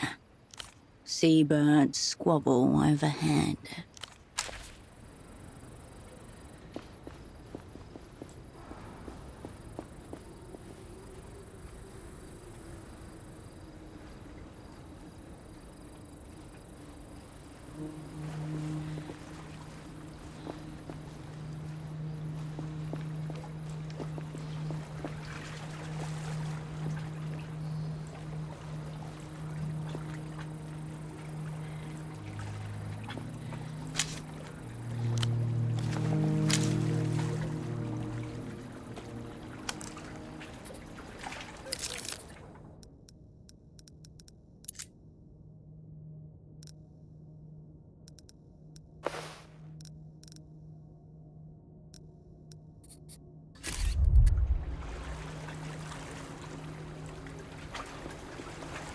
The gate is bound to the pole by a thin steel chain.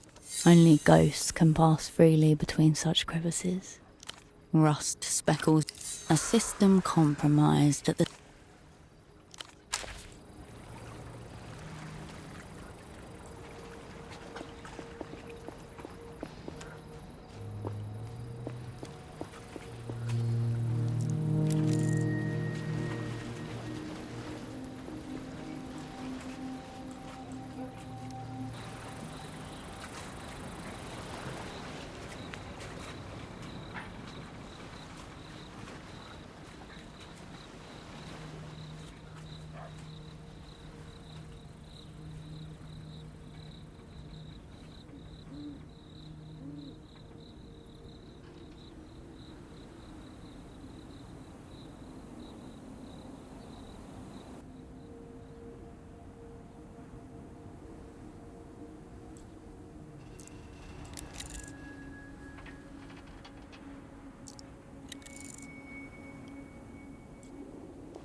The man doesn't react or turn as you approach, your feet echoing off the high metal. I'd lost hope when you went in that building, but you came back out. Nice to meet a fellow public servant.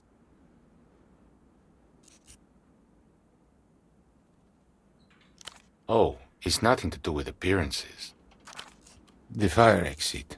I watched you remove the offending ball. Order restored. You have my appreciation.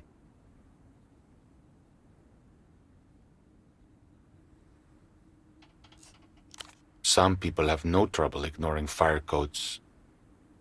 Glad to hear you're not one of them. Please, sit. My view is your view. I'm being punished. My employer has placed me in an impossible position.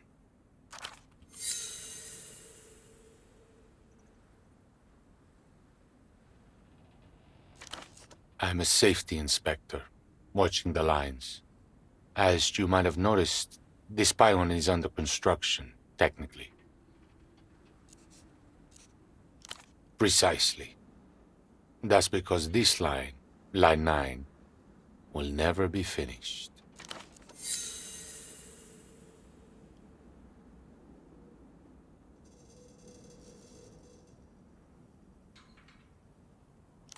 Then they would be waiting a very long time.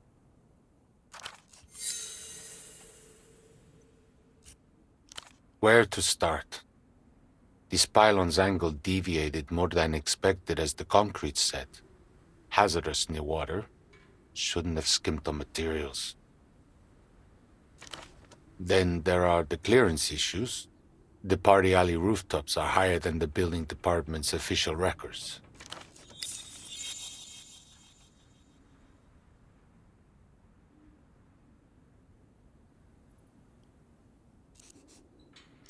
I could falsify my reports and declare Line 9 safe for construction anyway, or I could quit. Either way, the company can't lose.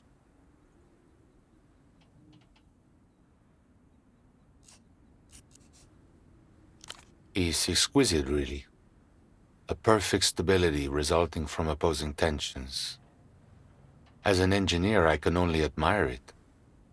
Of course, I'm also a man. Fortunately, this spot lends itself to reflection.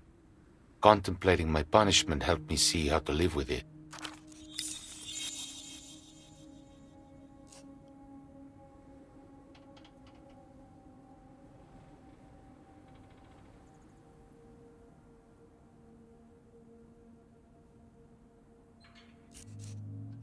Scraps of the old world leak into ours. Who can say? But the height has drawn us both. But you know, the view's not mine. Just in case.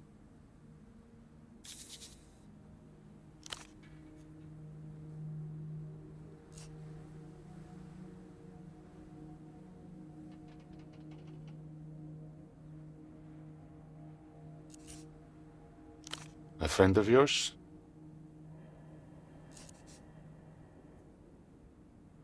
Oh. Quite a formal-looking man, yes? He was here just the other day.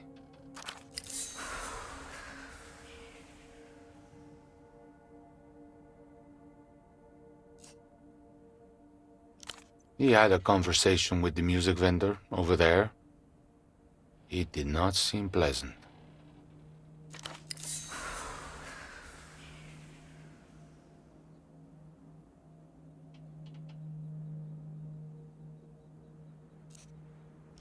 I couldn't say.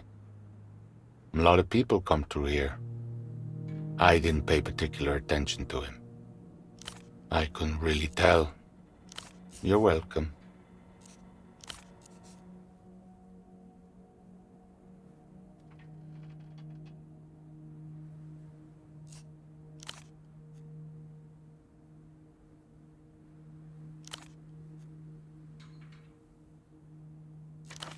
And the door, which you closed?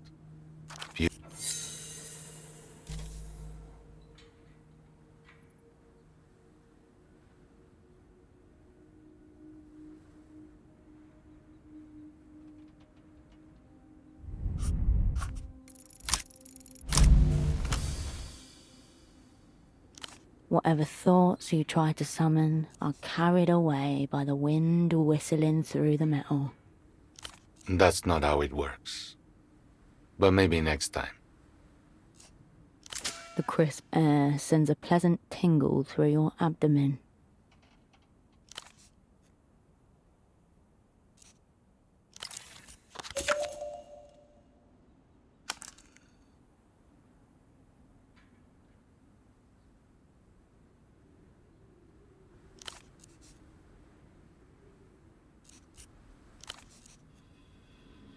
Before you go, you might want to know. It seems someone is interested in you.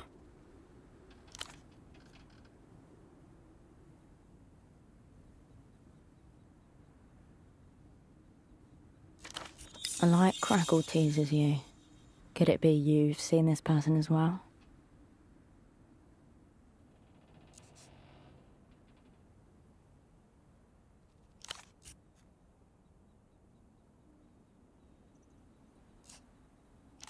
No, I don't think so. Of course.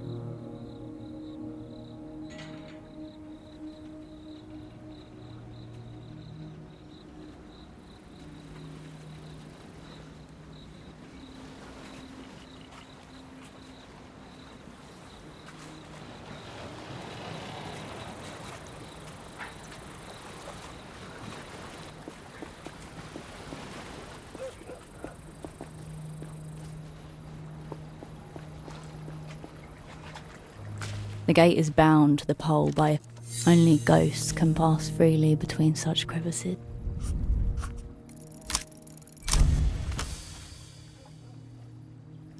You take the chain between the beak of your tool and push. Muscles tense, the chain resists, trembles, and collapses in a jangling heap at your feet. The metal creaks and gives way. The chain lies bleeding out on the cobblestones. In another life, it would have been a serpent.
The fire door is still tightly closed.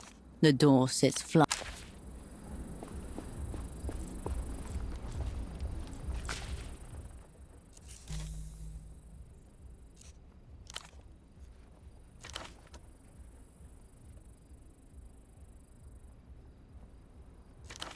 It's been years since you interacted with children, so a reminder. Be nice. Be normal. The girl's instincts are commendable. The boy's a disaster in waiting.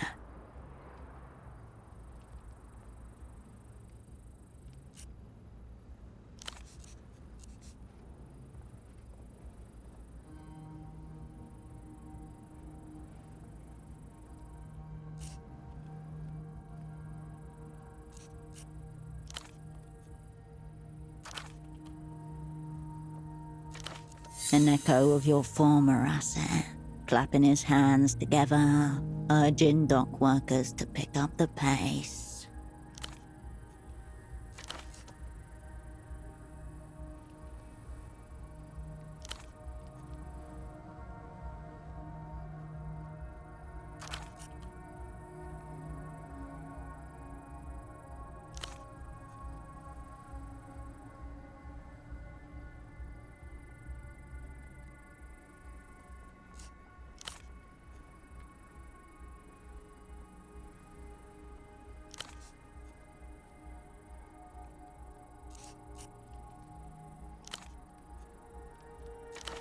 Brains lie, guts don't.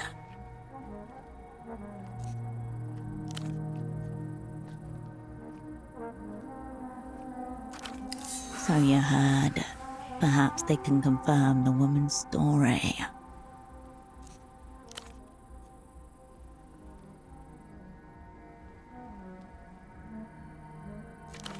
The vendor's concern is genuine then.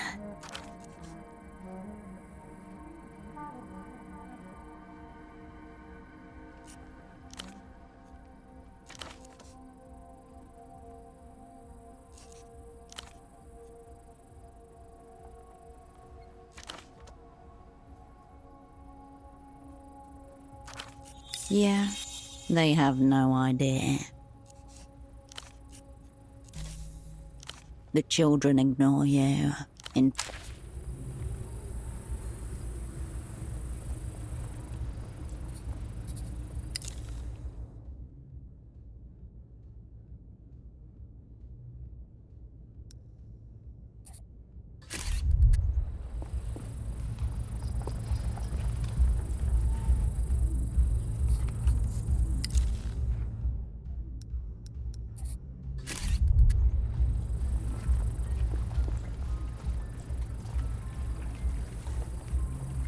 A cosmonaut suit.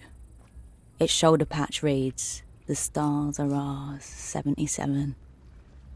5,000 soul. No wonder it's still here. People with that kind of money don't shop in the bazaar. If it is, then it's one of the few things for sale here that isn't a knockoff Lusian electronic, disc, or toy.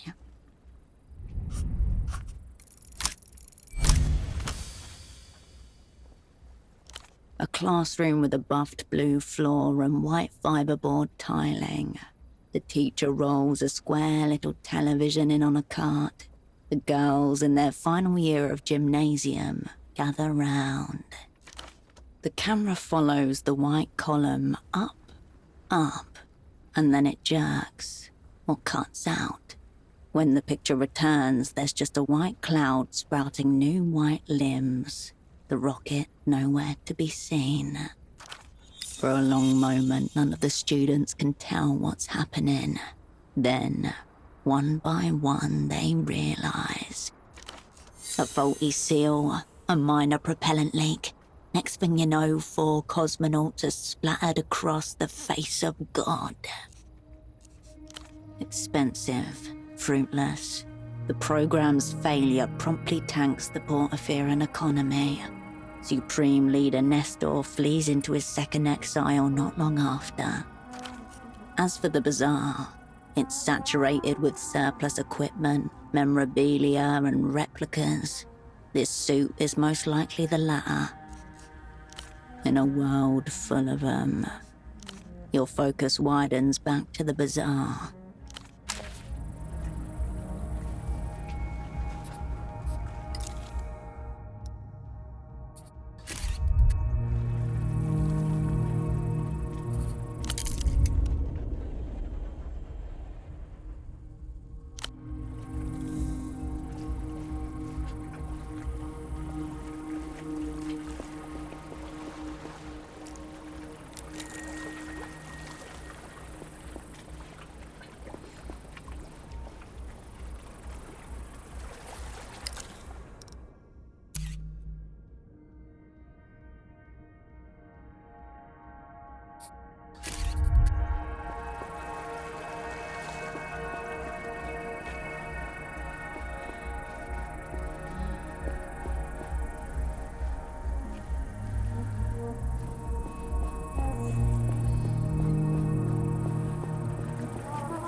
Deadlines. Yes, I'm missing them. I need to feel like she thinks I work with the mouth breathers in the trade office. In this suit? Yes, I saw your colleague hanging utterly deflated from this very payphone. It was despicable.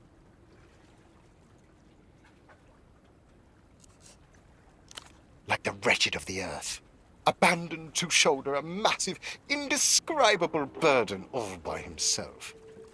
I could hardly look at him.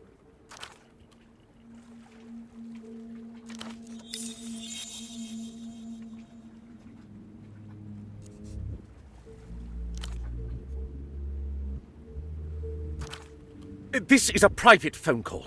Please excuse yourself. I saw her talking to the old pilots earlier. They must have sent her to listen in. Do I want her to watch? Oh, maybe, in theory, but you should see the way she's dressed. She's dressed like some kind of... I asked you politely once. Now kindly wait your fucking turn.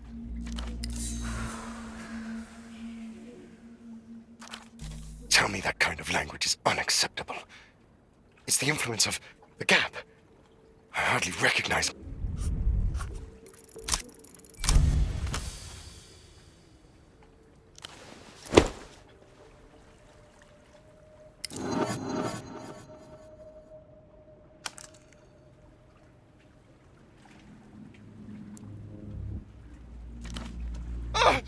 I'm under assault! If this is it, tell them. Tell them it was in the line of duty.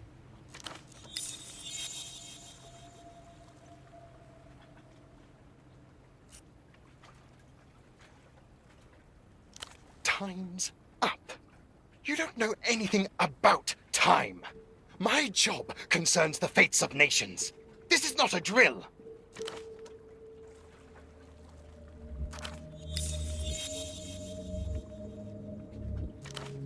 I'm sorry. I've attracted the attention of one of the lumpen prole.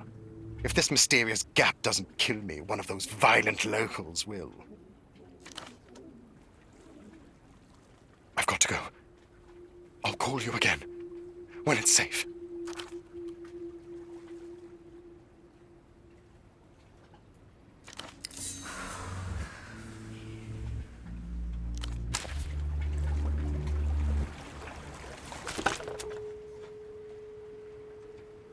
You can talk privately, as long as you keep your voice down.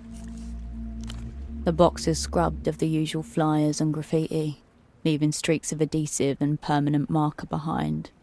The coin slot has been aggressively papered over.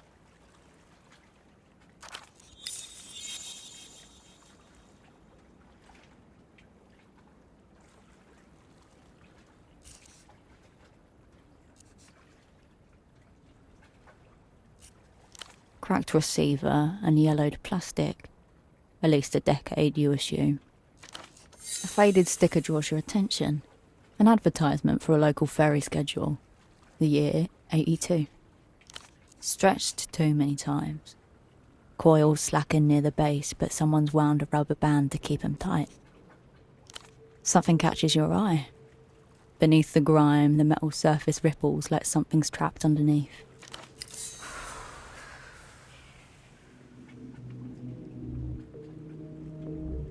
Grime flakes off in grey petals as your nail catches on a ridge. A shape emerges, arched, leaping, a dolphin in mid-jump. The engraving's shallow, eroded by years of neglect but legible. 1F7G35-94X12, a serial number. Maybe. In any case, you have this now. It's better than not having it.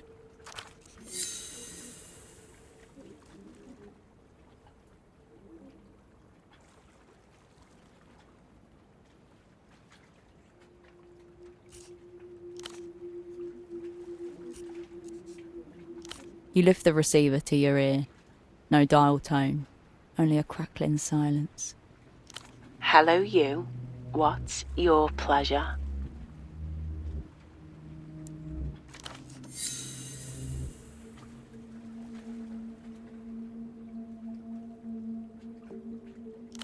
My name's Duchess, love, and you're on what some people call the miracle line.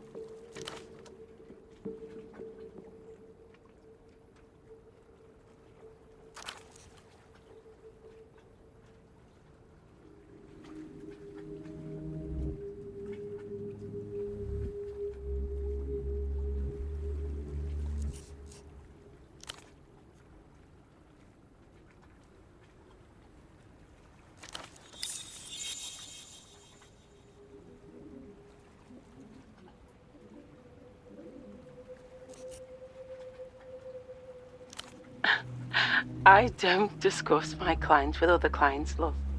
I hope you understand.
I don't know how you managed to kick the hogger off the phone, Monsieur, but we owe you a drink.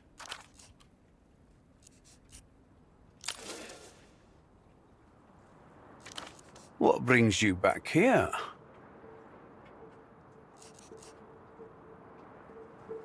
Hoping to find yourself a boyfriend, eh? Lowest tier schoolyard banter.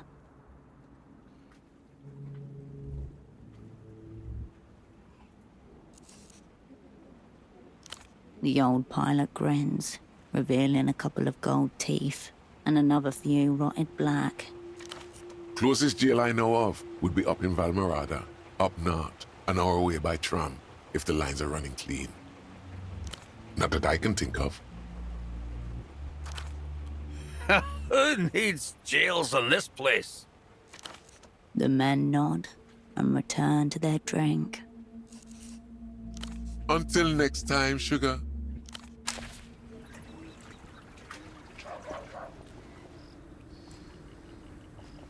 The brightly coloured cans seem even more vivid upon your return. The refreshments remain.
You approach the steel door again, this time knowing who it belongs to.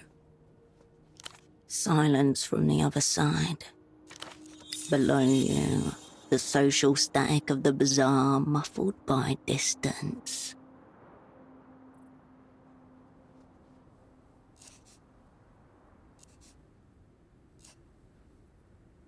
You get no answer, no twitch or shuffle behind the metal.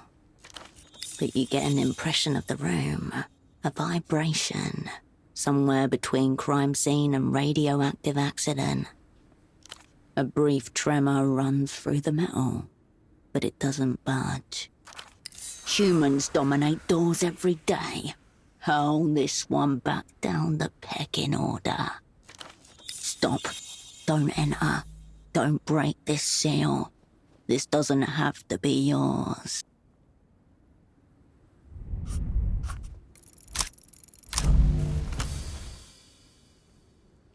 Mercy kill this door. One well-placed kick. Cascade is back.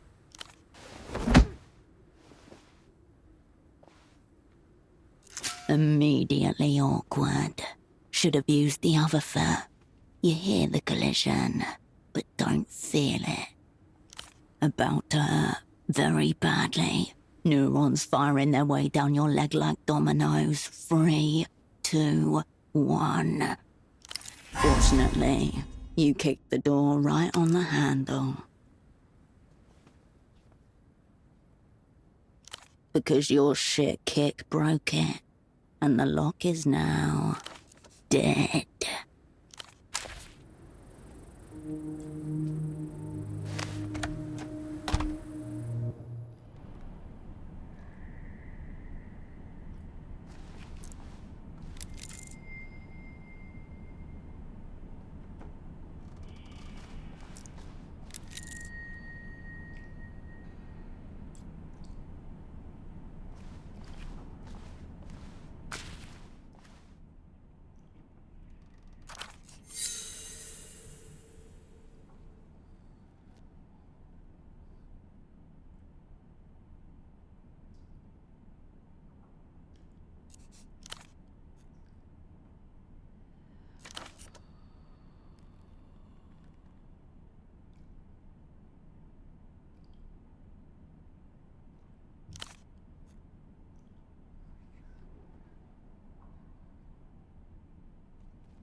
A layer of dust covers the desk, along with a grey notebook, an electronic terminal, and a golden photo frame.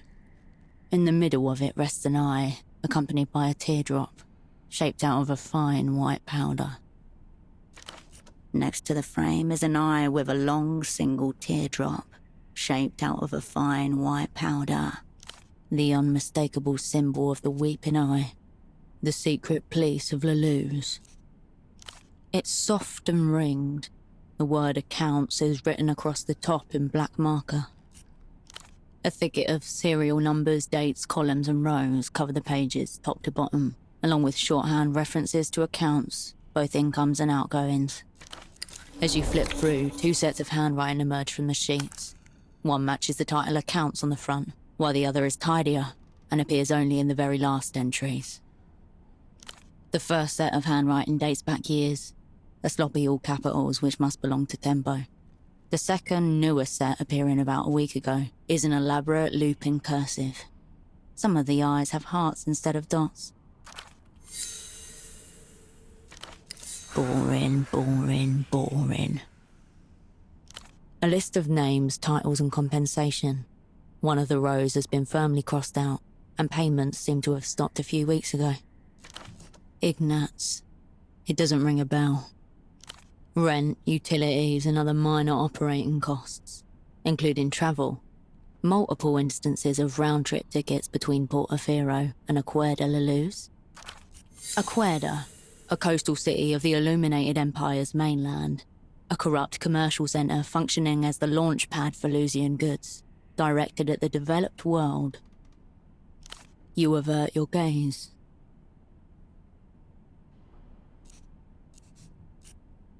The crying powder eye stares at you. It's either a warning related to the world historical information you're here for, or he has become a brand ambassador for the enemy. At this stage, nothing can be ruled out.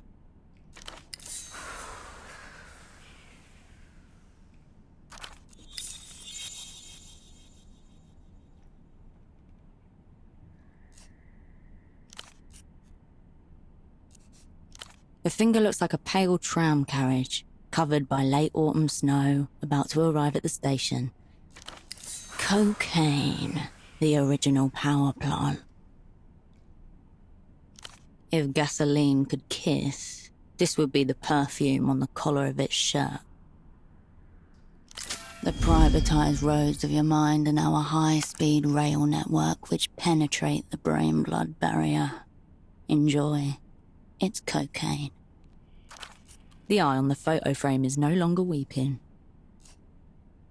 As you turn the frame around, dust falls and a blade of light momentarily obliterates the row of faces presented. Inside your stomach, a family of spiders start crawling up towards you. Fuck. Rising from the damp cellars of regret. Taxman. Estoc. Virtue. Radiant. Kindred. Holocene. Known to the opera as the whole sick crew. Unknown to you as those friends you left to die 5 years ago. You abandoned them. They were counting on you, but you only thought of yourself. You scared, selfish little cunt. Do you smell the crippling failure oozing from your skin? Do you feel the secret knowledge of your aching shame pulsing in your skull? You slip the photo out of the frame, into your pocket.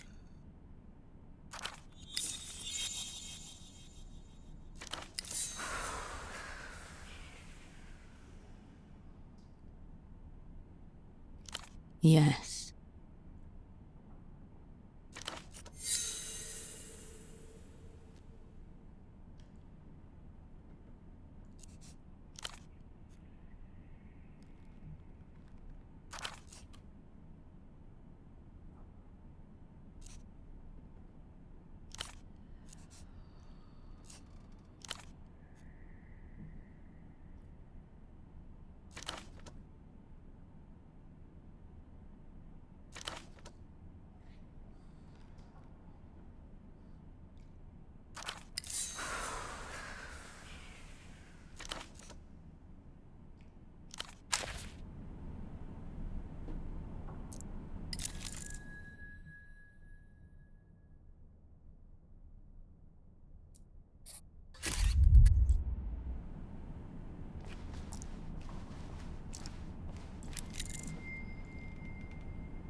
You step to the window, beyond which the bazaar spreads slightly obscured behind a fog of grime and dust.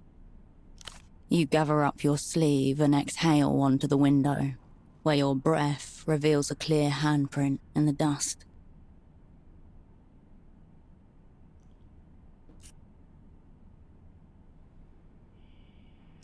The condensation from your breath fades, taking the print with it, but you know it's still there. Across the canal is the district of Lower Vudas, a haggling mess of slums, continually sprouting from the defunct ruins of itself. You watch the denizens of Portofino as they hum about their routines. Just like the former overseers of Silk Number 3, standing at this window, studying the movements of the dye workers, looking for signs of disturbance.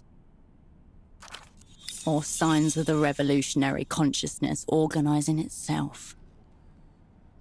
No, just human beings making their lives in the cracks and undersides of a disposable period.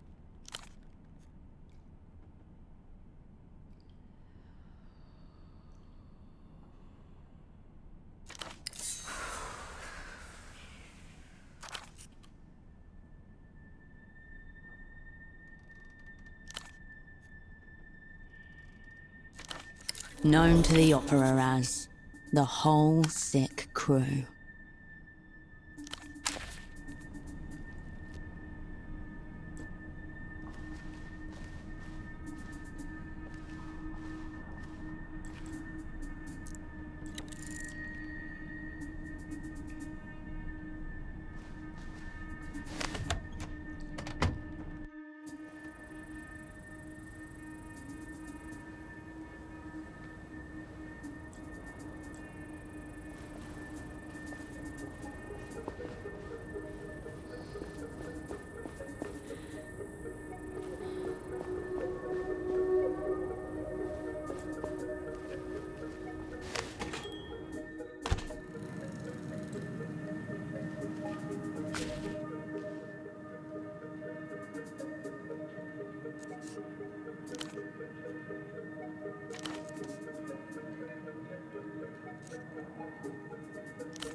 The smuggler inclines his head in silent recognition.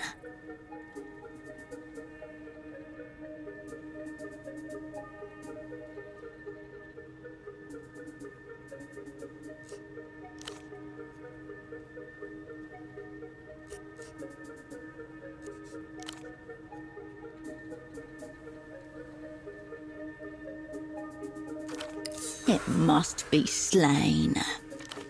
A jolt of fear snaps through you, writing itself across your face.